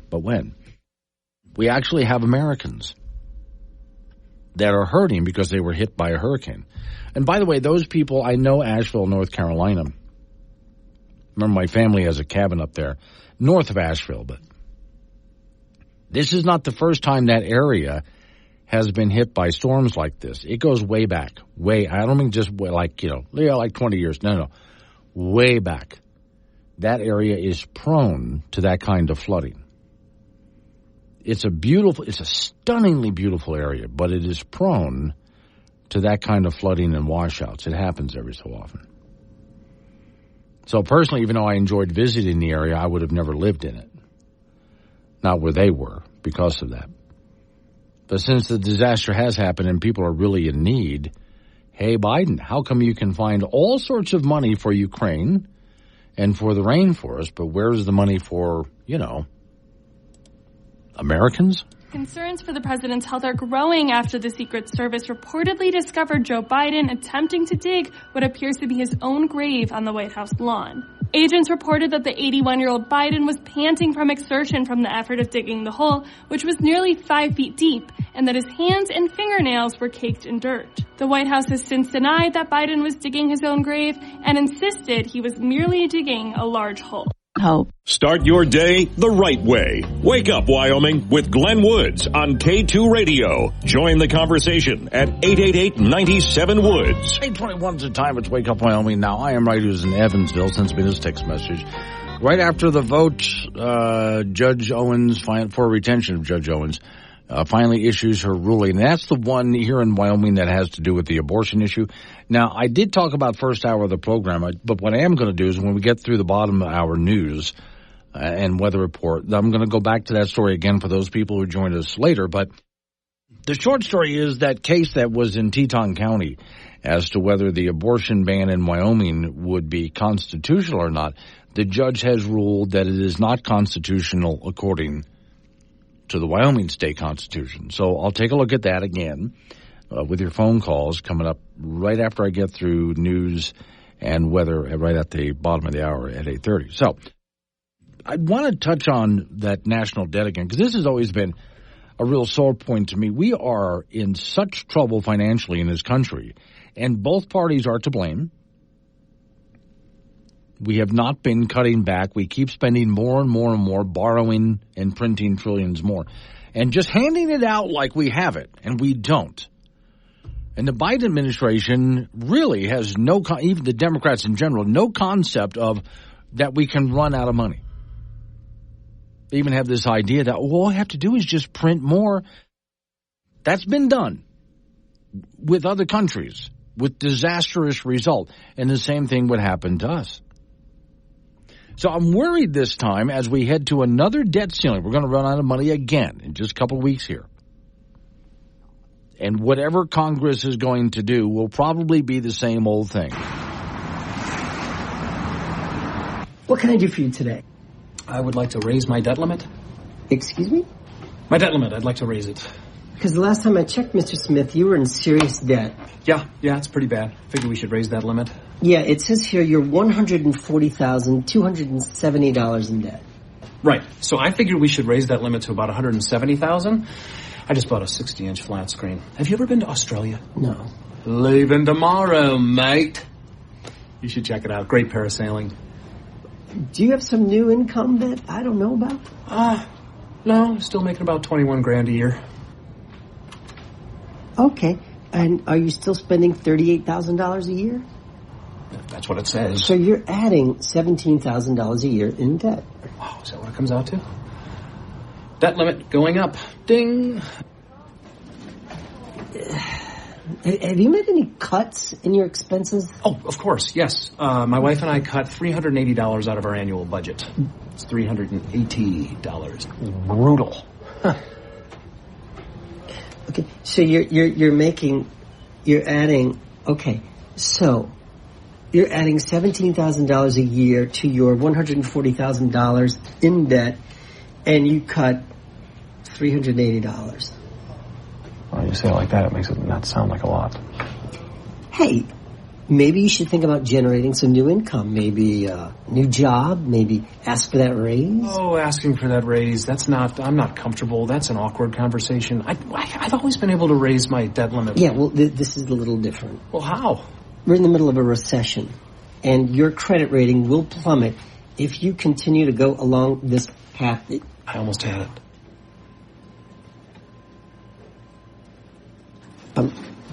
You don't see how bad this is, do you? I cut my budget by $380. Are you kidding? I'm sorry, Mr. Smith. We can't help you.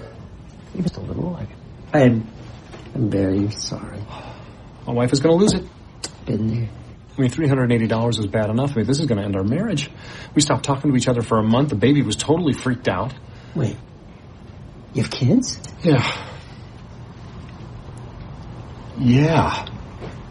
So what's happening there is you have kids, is they're dumping the debt on the kid. They're having her sign the contract in crayon. She's got plenty of time to deal with all that. Yeah, plenty of time to deal with all of that. Are we all set? That's very typical of what your federal government does. Hang on, Onion News. Welcome back to the financial fallout shelter. With the national debt now more than $10 trillion, the White House today enacted an emergency plan to eliminate all of the United States' financial obligations to foreign nations by faking a violent coup of the American government. The coup is expected to take much of the strain off of America's real economy, providing the global community does not discover the ruse. The fake coup began at 10 a.m. today when fake rebel leader Octavius Del Monte stormed Congress and pretended to kill several congressmen. Hear my words, China, Japan, and the United Arab Emirates. The United States of America and all its vast debt no longer exists. Henceforth, this land will be called Octavia. Do not even try to collect funds owed. Okay, so that was the Onion News a few years ago, back when we were only $10 trillion in debt. Let me go ahead and do this for you here. I'm going to go debt clock. which you can get a look, and this is an estimate, and I do look at it now and then, but it's depressing. We're over $36 trillion in debt, but that's the lowball number. When you add all unfunded liabilities and other garbage like that, we end up $221 trillion, $4 billion, and adding so fast after that I can't even watch the numbers in debt. And it's so bad that at this point, we can't even keep up with the interest payments on our debt. In fact, in case you didn't know this, your federal government borrows money to pay the interest on the debt, thus adding to the debt. That's how bad this is. Now, my hope is when the Trump administration comes in, if we got Elon Musk and Vaswamy and people like that in the government there to start cutting down government agencies, maybe even closing government agencies, laying people off, getting rid of them altogether. Hopefully, we can finally get some spending under control. Yeah, I read to you guys yesterday that IRS agents owe well over $1 billion in taxes. IRS agents don't pay their taxes.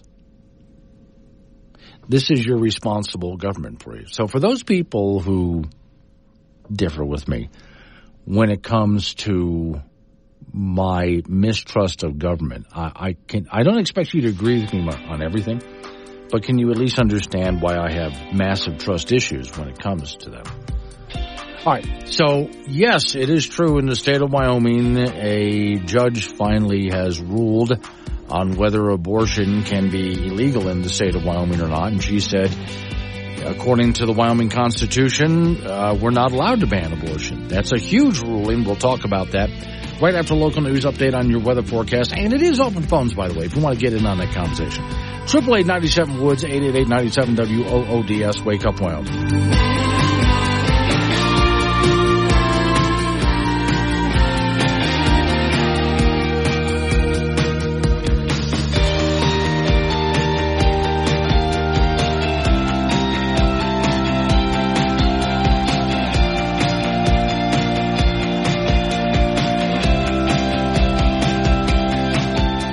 The best talk show host in the state, within his price range. Tune in to Wake Up Wyoming with Glenn Woods, weekdays at 6. 8:36 the time. It's Wake Up Wyoming. I sometimes will repeat a topic because I know that people who are with me at 6 o'clock in the morning are not same people, or even just added to. You didn't hear it because you rolled out of bed a whole lot later. So, headline of the story is abortion to remain legal in Wyoming.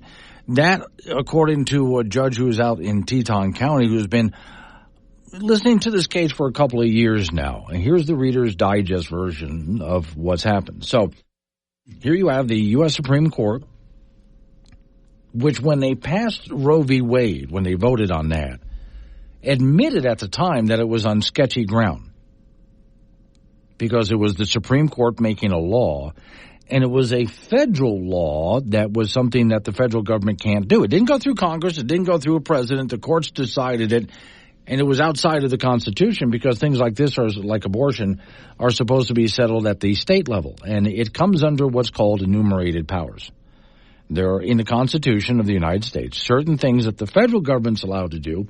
Everything else is left to the states or the individual, respectively. So this was something that your federal government was not allowed to rule on or even make a law. So when Kamala Harris said that, well, when she becomes president, she will have Congress pass a national abortion law and she'll sign it immediately. Congress can't do that because the Supreme Court ruled it's a states' rights issue. So the court did not ban abortion.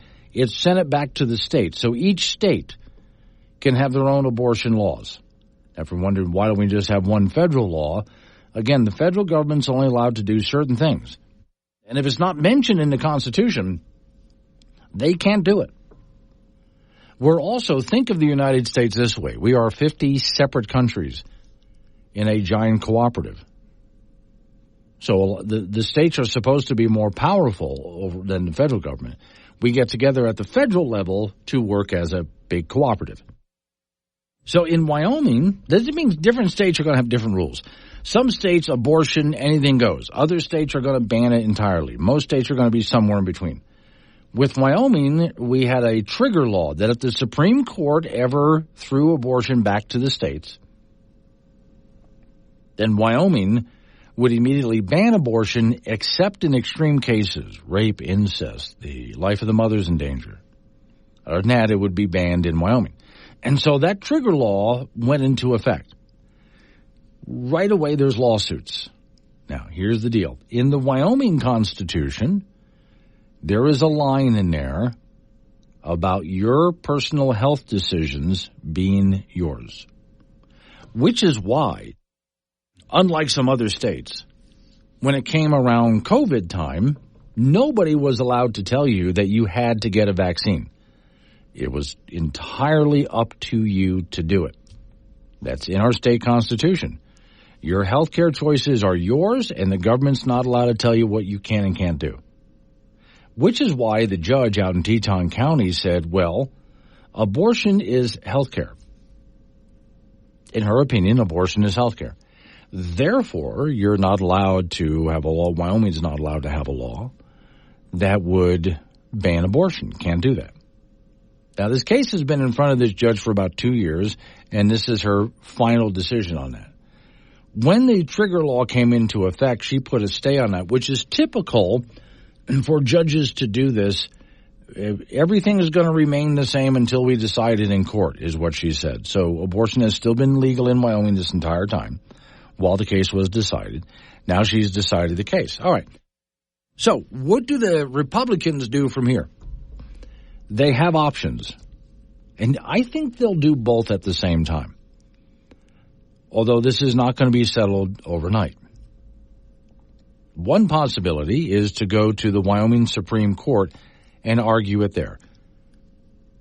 And I look at it and I think, well, that's certainly going to happen. This certainly goes up to the Wyoming Supreme Court. And the question, one of them will be, is abortion health care? And some people might even argue in some cases yes, in some cases no. Depends on why the woman's getting an abortion.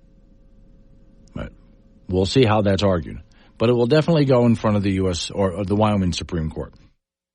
The next is the Wyoming House and Senate will have to get together, and just like they did, remember we had Amendment A in this past election cycle, which had to do with your property taxes. So the Wyoming House and Senate, in order to make the changes to your property taxes, would have to change the Wyoming Constitution. So they had to get, I believe it's 2/3 majority in the House and Senate, plus the governor has to agree. Then it goes to you, the people. And a vast majority of Wyomingites have to vote yes. So it's not easy to either change or add or subtract from the Wyoming Constitution. It's got to go through that entire process. So what Republicans will have to do with the Wyoming House and the Senate is write up some kind of a change to the Wyoming Constitution. They wouldn't want to eliminate the part that says your health choices are your own. But at the same time, they would want to clarify. But when we're talking about abortion here, it's going to be interesting to see how they word this. Then, if they can vote to pass this and the governor signs it, on the next, which would be 2 years from now, next time we vote, there could possibly be on the ballot, do you want this added to the Wyoming Constitution to make abortion illegal in the state of Wyoming?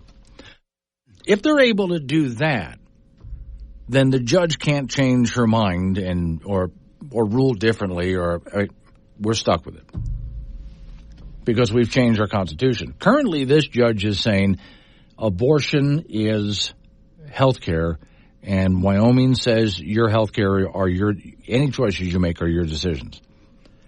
They would imagine the clever wording that would have to go into this to change that, to say otherwise. If they're able to change the Constitution, and if you, the voters out there, agree to it, then we're done, and abortion, except for extreme cases, would be illegal in Wyoming. If they can't get it through the Wyoming Supreme Court, if they can't change the Constitution, then abortion remains legal in the state of Wyoming. That's where we are right now in this. Now, when I say this is going to be a while, this is not going to change overnight. because you figure a Supreme Court case in front of the Wyoming Supreme Court, especially of this magnitude, it's going to take a while. What we've ruled on so far took 2 years. So the Supreme Court case would take at least another 2 years for them to get through all of that. It just takes that long for things to get decided by court. I wish it was done faster. But, lawyers and judges drag their feet on stuff like this rather than making a decision, so it would take a while. Then, even if your Wyoming House and Senate was able to get something to change the Constitution, it's still another couple of years until that winds up on the ballot where you can vote for it in the next election cycle. So we're just going to have to wait and see. In the next election cycle, does something like that wind up on the ballot? Either way, you're waiting a few years, aren't you? Yeah, okay. None of this is going to get settled overnight. That's where Wyoming is right now when it comes to abortion.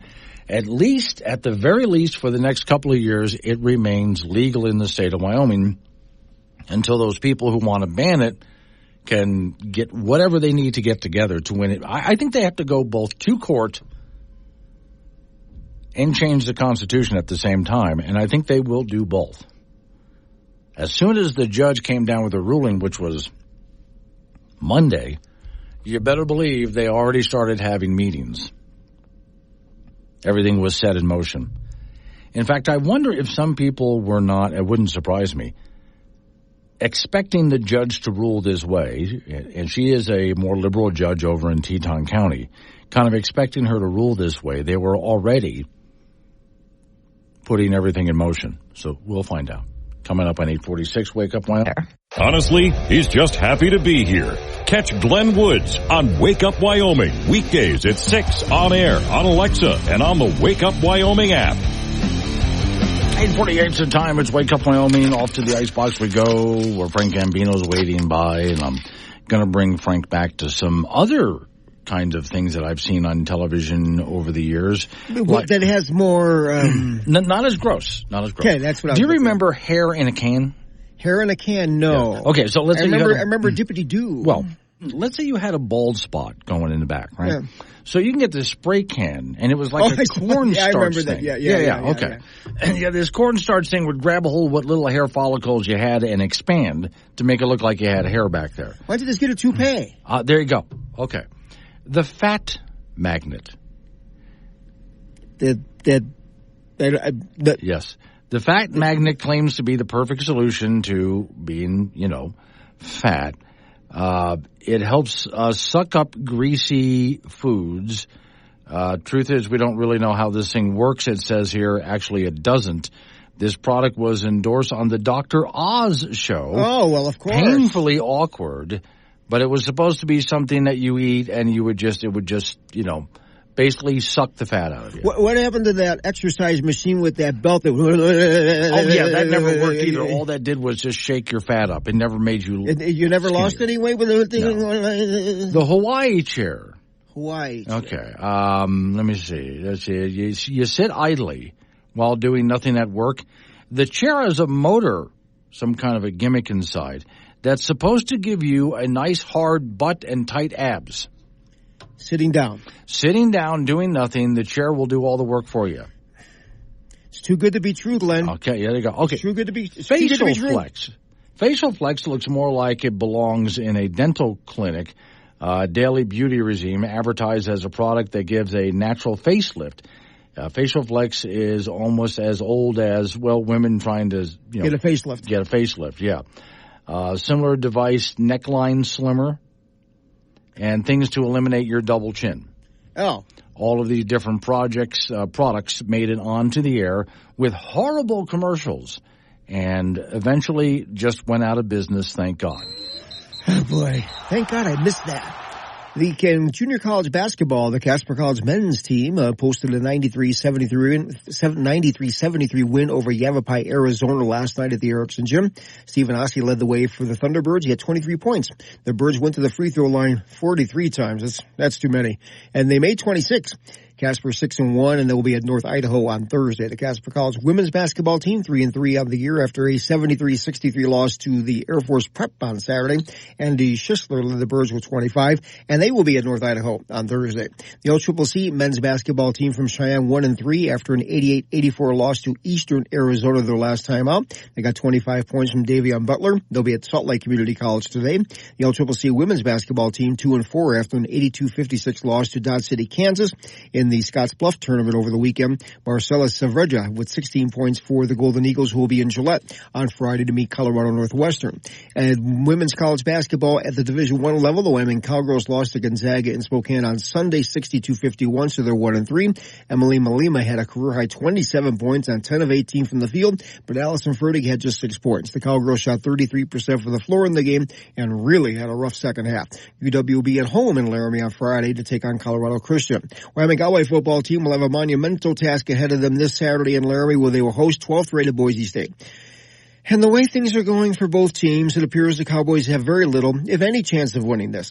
UW 2-8, Boise State is 9-1. Cowboy defense has had some serious difficulty stopping the run in their last 2 games. And Boise State is probably the last team they want to see in that regard.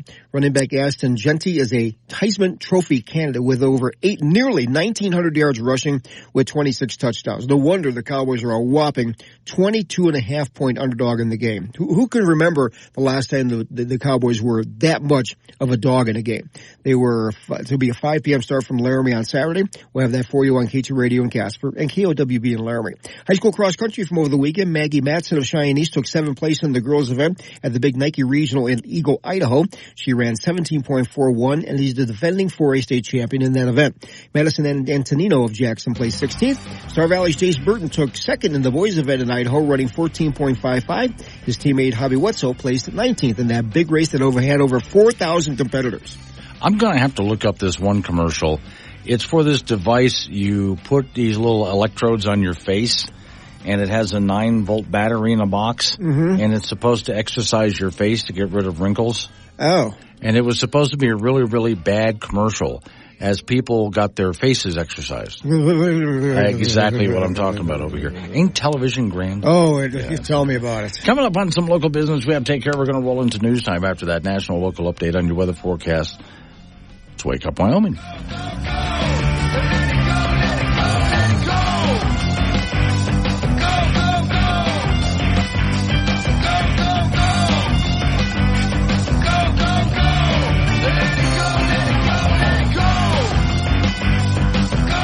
Friday.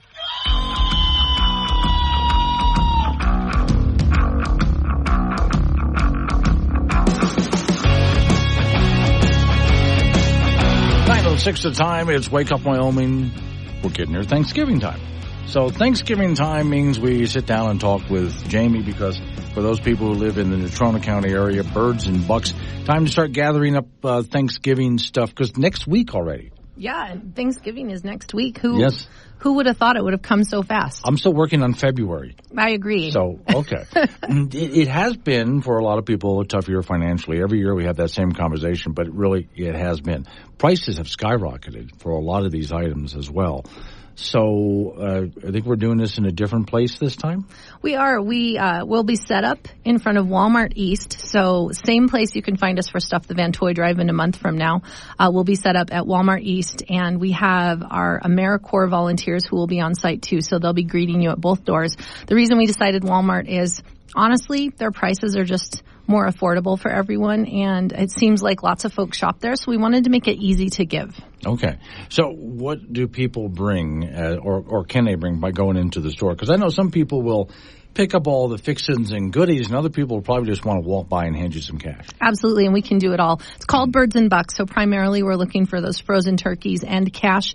With that cash, then we can go shopping and buy exactly what we need, but we definitely love it when people put together that full Thanksgiving meal, because we know they do it with their heart, and they're imagining a different family sitting down and eating that food, and we really love to help facilitate making that happen. So again, primarily Birds and Bucks. But if you come at us with all the other fixings, we will take them, and then we'll make sure that they get out to families on Saturday when we do our distribution. I notice that whenever we do Stuff the Van, which is the big toy drive, that sometimes people love to do the shopping.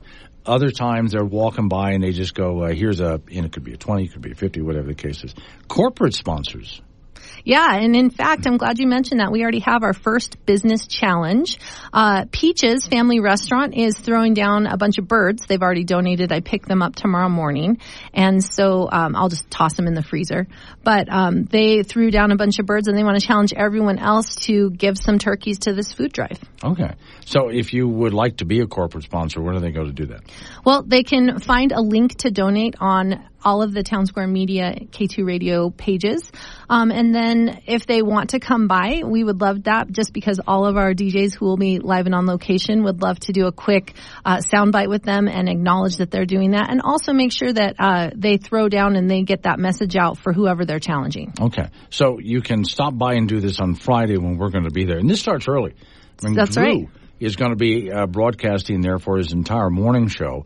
I show up after that. And then Sean is there. So we're there from what time to what time? 7 a.m. to 7 p.m. Okay. On Friday. That's a good long time to be there. So when you're shopping on Friday, if you swing by the Walmart, that's okay. Now, if you miss it, though, you still have all the opportunity in the world to help out. Absolutely. And again, those donation links. And starting Thursday night, we'll be at Thankful Thursday at the Beacon Club with Drew. So that's how we kick it off. It's called the Turkey Shoot. It's a big gun raffle. And I'm really excited this year because we have a Red Ryder BB gun. Oh, wow. So usually we have those really amazing big guns, right? Yeah, and everyone's excited about them. But this year, I'm really excited about that Red Ryder BB gun. I got my brother-in-law one, but I made sure to get him from Chugwater, Wyoming. Because, I could go to a Walmart in Florida and get him a Red Ryder BB gun, but no, this one's from Chugwater, Wyoming. Yeah, that you can't get more Western, right? No, you can't really, no. All right, so, again, for those people who'd like to do this early, you can certainly do that. The Wake Up Wyoming site plus other websites for our radio shows have the links for all of this if you'd like to do it. Is there a website for you? Nope, we are just Birds and Bucks. You can find it Facebook, event pages. Yep. And then Casper Housing Authority Cares is that financial partner, so they're the ones who will be our fiscal sponsor this year, making sure that all that money gets accounted for and deposited where it needs to go. Okay. And as you run, I know, again, a lot of people like to run in and go shopping and come out with bags and stuff. In the past, sometimes the store will have pre-made bags. Are they going to be there, or are you just going to grab what you want? Just grab what you want. Yeah, yep, okay. Lots of turkeys on hand. And like Glenn mentioned, if you just want to drive by and stop right in front of that bear trap trailer that we'll have out, and a big sign that we're painting right now that'll say Birds on Bucks on it, we'll have volunteers just step out to your car, get that bird or those bucks or that corporate sponsorship check. We want to make it as easy as possible for you to make sure that our neighbors in need have a good holiday. Okay, so this all starts, as far as the live broadcast, join us is going to be Friday at the East Side Walmart from 7 till 7. I'll be there from 11 o'clock for a few hours doing the same thing right after Drew does. So stop on by with all of your donations, and then we'll do it again around Christmas time. Sounds good. All right, thank you.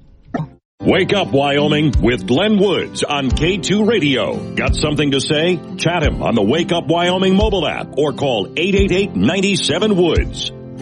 9:17 is the time at Wake Up Wyoming. My name is Glenn Woods. Thanks for joining me. All right, phones are open, by the way. 888-97-WOODS, 888-97-WOODS. G-Man's listening up in Gillette. Since we were just talking about the Birds and Bucks thing, it's one of the many charitable things I like to get involved with around this time of year to help make sure needy families Thanksgiving dinner, toys for the kids, stuff like that. G-Man is like, turkey drop on Friday. I'm not going to do it for real, but I've always wanted to.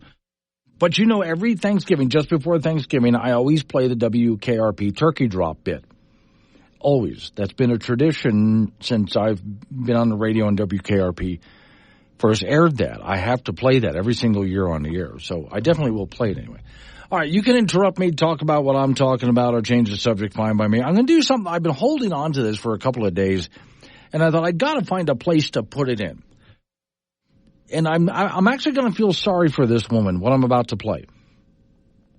You're not going to understand a lot of what she has to say. I'll try to translate it for you. This lady says she's too afraid to go on dating apps because she may accidentally hook up with a Trump supporter. Now, I also don't know why some people feel the need when they get all emotional, angry, they cry, whatever, They're hooked on social media, so they have to get on social media and cry into the camera. And yell and scream and get angry into the camera. I guess it's an outlet. Maybe psychologically there's something good about it. But this woman is really serious about this. And you can tell as I start to play it, you're just... I can't even understand most of what she's going to say. I just realized that I'm too scared to use dating apps now. I went to go on it and I just, every message and every profile just makes me think that it could be somebody like that's emboldened by Trump. And the profile was so normal that I would never know.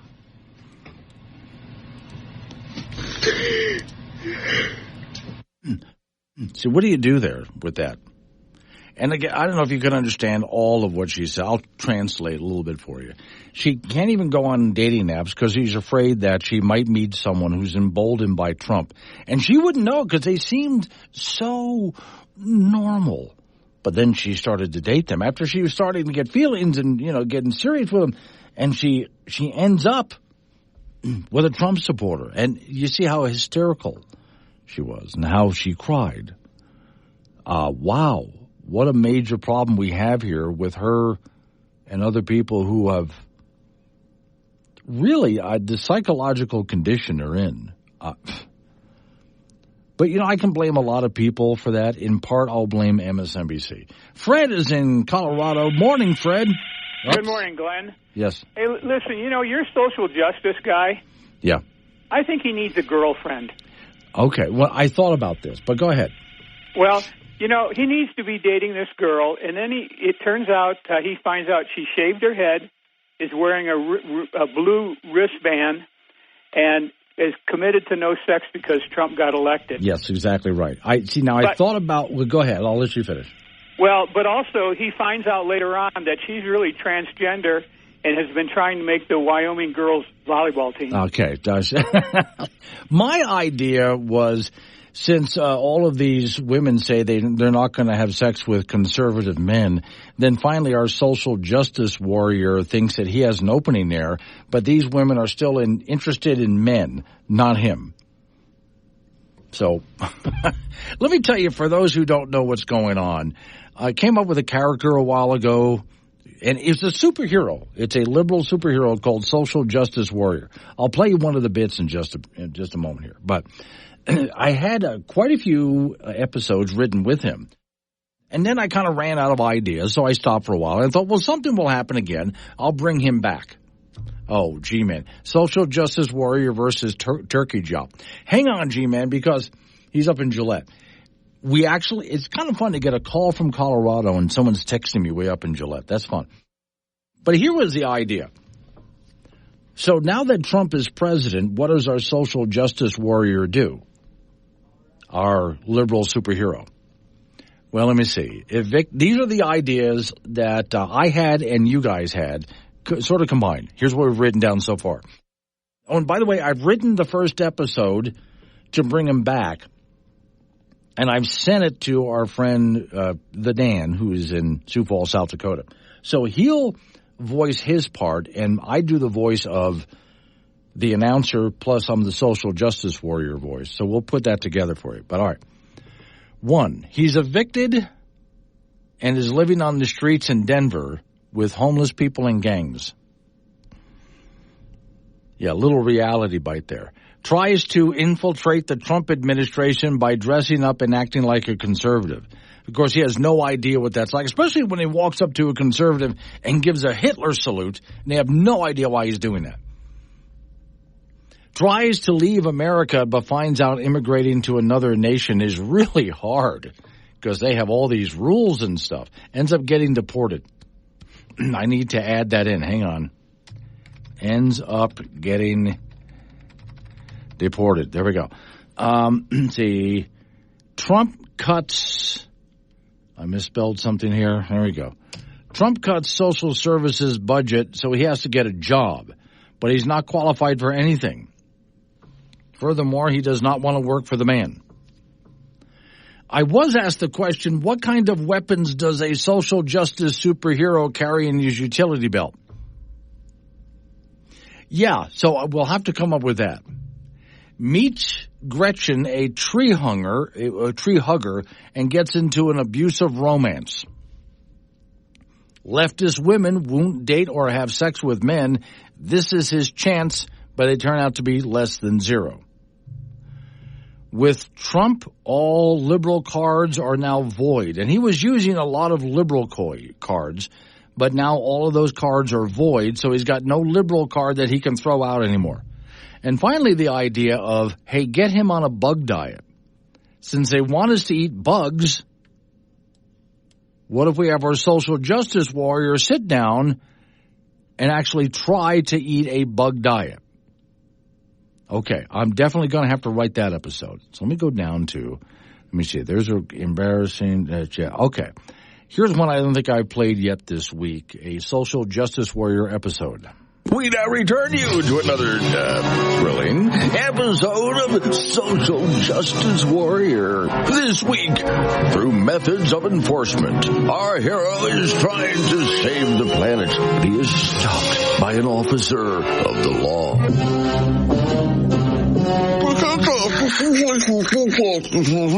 And take that mask off. Oh, Lord, it's so hard breathing this thing. I don't know how Spider-Man does it. The other mask, too. Let me see your eyes. But people will know who I am. Nobody cares. Oh, that hurt. All I'm saying is, you can't just go around ticketing SUVs. But, officer, they're destroying the planet. Police can ticket, not citizens. I'm just charging them for their carbon offset. You can't. Never mind. I'll need some ID. This is your Starbucks card. Well, if it's legal tender, isn't it legal ID? Driver's license, mister. Okay. Just don't say the name out loud. Brandon Tinklebottom. Oh, so embarrassing. I'll say. Bet you were picked on at school. You better believe it. I got beaten up all the time. It's shameful. You can have that legally changed, you know. And at Starbucks, when they call my name, everybody laughs. That's why, these days, I just give the one name, never the other. Time to go downtown, Rainbow Tight. Don't say it. Not out loud. Let's go, Brandon. Oh, Lord, that's so embarrassing. What will become of our social justice warrior? No, I mean, seriously, when they throw him in a cell with a guy named Skull and he's wearing rainbow tights, this isn't going to end well. Join us next time for another episode of Social Justice Warrior. So, by the way, that other voice here of the police officer was John up in Gillette doing that. So, Dave in Torrington says, I heard social justice warrior's girlfriend shaved her head and then dumped him.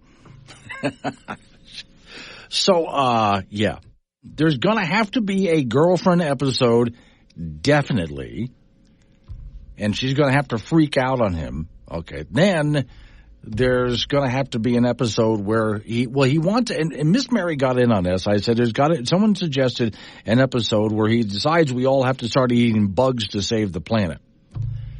And Miss Mary said, well, as soon as he finds out that he doesn't like eating bugs, he's going to have to make sure that the rest of us do it, but he doesn't have to do it. Remember, those are the rules now. They make rules for themselves, but those rules don't apply. Well, they apply to us, but not them, right? So that's how I've got a whole bunch of episodes here, which I've started to write, and it's just going to be fun bringing the social justice warrior back.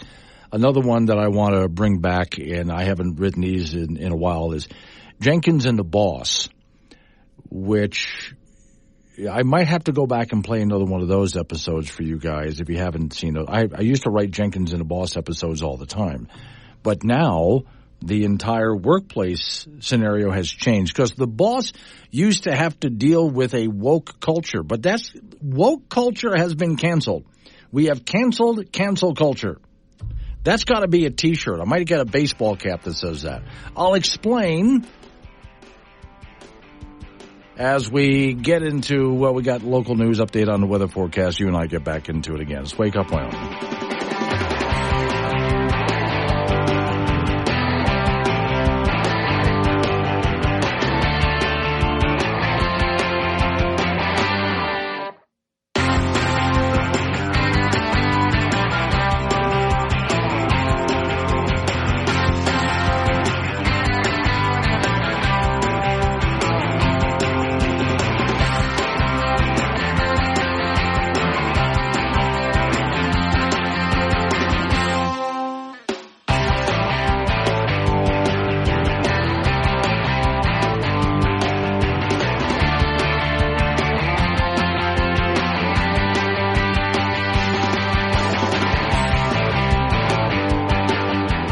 Live and local, all across Wyoming. Wake Up Wyoming with Glenn Woods on K2 Radio. Join in at 888-97-WOODS or the Wake Up Wyoming mobile app.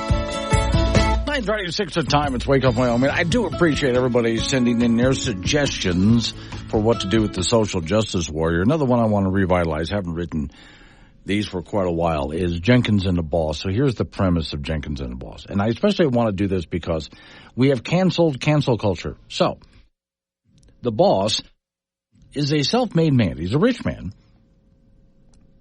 older white guy, obviously rich man. So he's the enemy, right? And he's trying to navigate in today's world with all the social justice garbage and so on. So that's the boss. Jenkins is his young employee who works closely by his side to help translate the current world he lives in so the boss can continue in business and survive.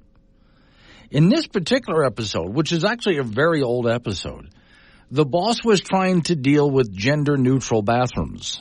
Jenkins? Yes, sir. Yes, sir. Jenkins, I'm a little confused about these gender-neutral bathrooms. Well, sir, it means you can use whatever bathroom you gender identify with. It does not matter what gender you were born to. Oh, really? Sir, that's not an excuse for you to follow women into the bathroom. Oh, they still get mad, do they? I got my ass kicked just yesterday, sir.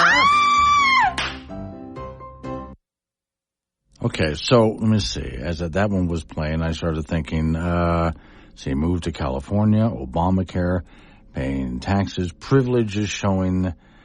There was one that I had here. I'm going to have to go back up again.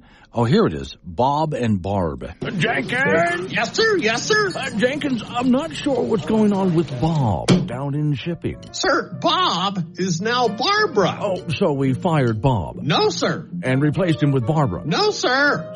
So both Bob and Barbara are working shipping? I can't afford them both. No, sir. Bob is now Barbara. Or more accurately, Barbara is Bob. I'm confused. So is Bob. Barbara. So, is that why there was a man in a dress standing next to me at the, urinals? Yes, sir. She is not yet comfortable using the ladies' room, and neither are the ladies. Wait, so he wants to be a she? Yes, sir. Well, since I'm accused of paying women less, I can cut his salary. Sir, he might be wearing a dress, but she can still kick your ass. It's really creepy when he hikes up his dress to pee. Was she still smoking that cigar? I think if he insists on wearing a dress to work, we should make him shave. Legs or face, sir? Both. Good call. See, this is where I enjoyed writing Jenkins and the Boss, which I wrote and did during the Obama administration. So I'm the voice of the boss. John in Gillette is the voice of Jenkins. But again, most of these were written during the Obama administration, a few afterwards. Now, since we're going to have to deal with illegal immigration, here's a very old illegal immigration episode. Jenkins? Yes, sir. Yes, sir. Jenkins, I've hired a bunch of illegal immigrants. Oh, dear Lord, sir. You can't call them that. I can? But didn't they immigrate here? Yes, sir. Did they do it legally? No, sir. Doesn't that make them... Dear Lord, sir, don't say it again. They are to be referred to as undocumented immigrants. Oh, well, Okay, anyway, these guys. No, sir, you can't say guys. It's too gender specific. What if they identify as another gender? Okay, fine. These Hispanics. Are you trying to get us sued? Again! What if they racially identify as something else? Well, what the hell do I call them? It doesn't matter, sir, as long as you feel guilty about it. So you see why I enjoyed writing and performing these episodes so much. So, let's see. White privilege, regular. Wait, one more for you. Just one more. We're going to be getting rid of, apparently, if they do this right, a lot of government regulations, right?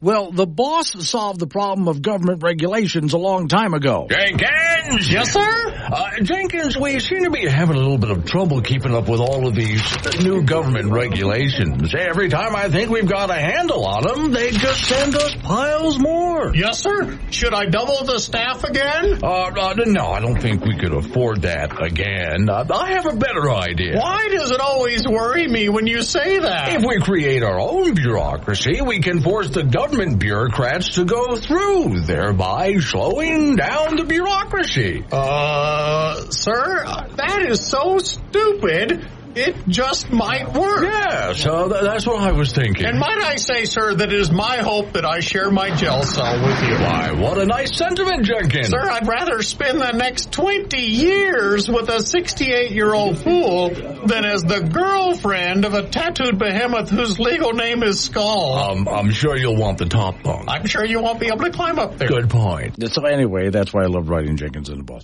So I figured now that we have, there's two that I can go start doing. Now that we have Obama coming into office, I've got 4 years worth of material here, especially with the leftist freakouts and stuff like this.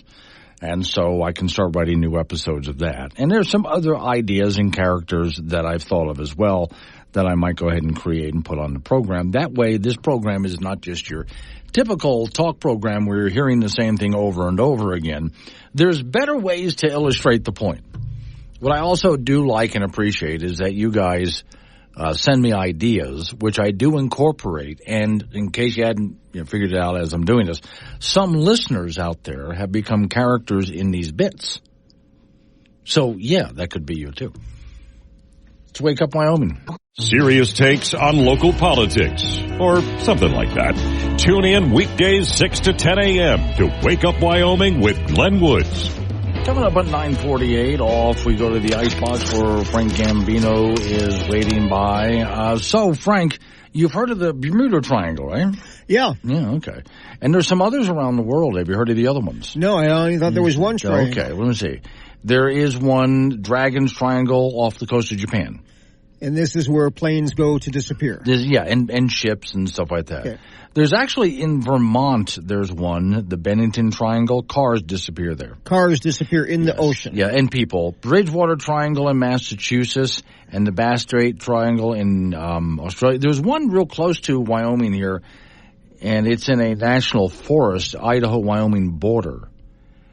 And it's the, Targhee National Forest. Okay, yeah. And so a lot of people do. So I decided Wyoming needs one of our own. Well, they triangles. got Targhee right there. Yes. Oh, yeah. So I figured Wyoming needs some kind of a triangle. So I found there is one out in the middle of the state, but it's not because people disappear there. It is the most boring place on the planet. Oh, are you talking between Casper and Shoshone? Kind of, yeah. Nothing ever happens there. Ever. Except animals getting hit by cars. Yeah, something like that. Yeah. I mean, this is like the dullest place on the planet. There's no history about it. No.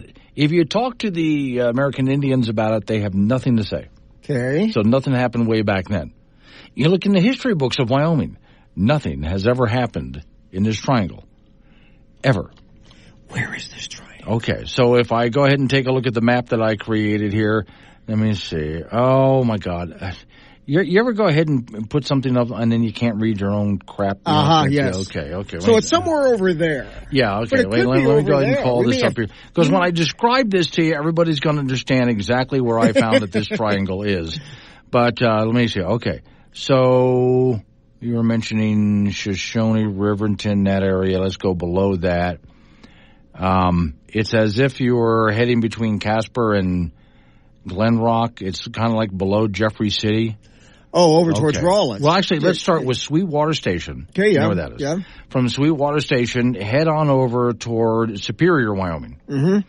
From Superior, you head over to Rawlins, and then back up to Sweetwater Station. There's not much over there. In the middle of that is where the triangle is. Oh.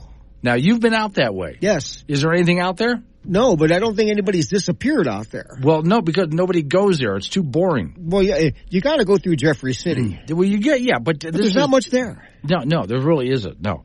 But now when you get below Sweetwater Station, south of Sweetwater Station, is there anything there?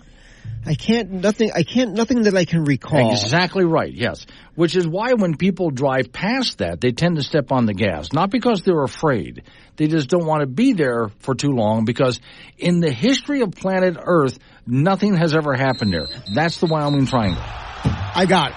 Women's college basketball, the Wyoming Cowgirls will take on Colorado Christian on Friday morning in Laramie. The Cowgirls are coming off a loss to Gonzaga in Spokane on Sunday, 62-51, so they are 1-3 on the year. Emily Malima with a career-high 27 points on 10 of 18 from the field, but Allison Fertig had just 6.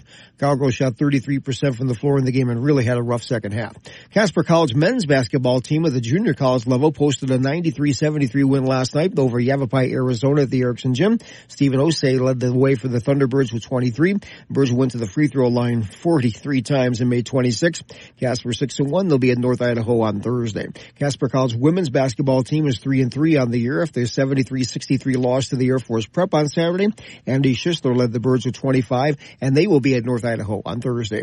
The LCCC men's basketball team from Cheyenne 1-3 after an 88-84 loss to Eastern Arizona the last time out. They got 25 points from Davion Butler and will be at Salt Lake Community College in Utah today.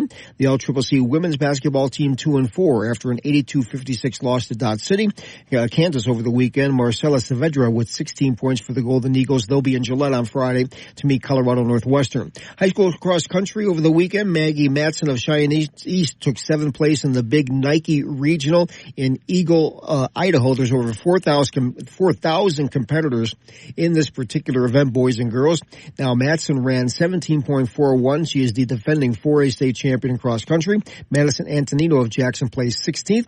On the boys' side, Star Valley's Jace Burton, who is the defending champion in cross country in 4A, took 2nd. He ran 14.55 in that Idaho Nike Regional, and his teammate Javi Wetzel was 19th. The Wyoming Cowboy football team with a monumental task ahead of them this Saturday. They'll host 12th rated Boise State. Obviously, the Pokes are going to be huge underdogs in the game. Matter of fact, they're 22.5-point underdogs. So the way the season is going, UW's 2-8, Boise State 9-1. Cowboys have very little chance to win. Maybe not. Cowboy defense has had some serious difficulty stopping the run over the last 2 games, and Boise State is the last team they want to see in that regard. Running back Ashton Genty is a Heisman Trophy candidate with 1,893 yards rushing this year and 26 touchdowns. No wonder the Cowboys are such big underdogs. It's a 5 p.m. start from Laramie on Saturday at War Memorial Stadium.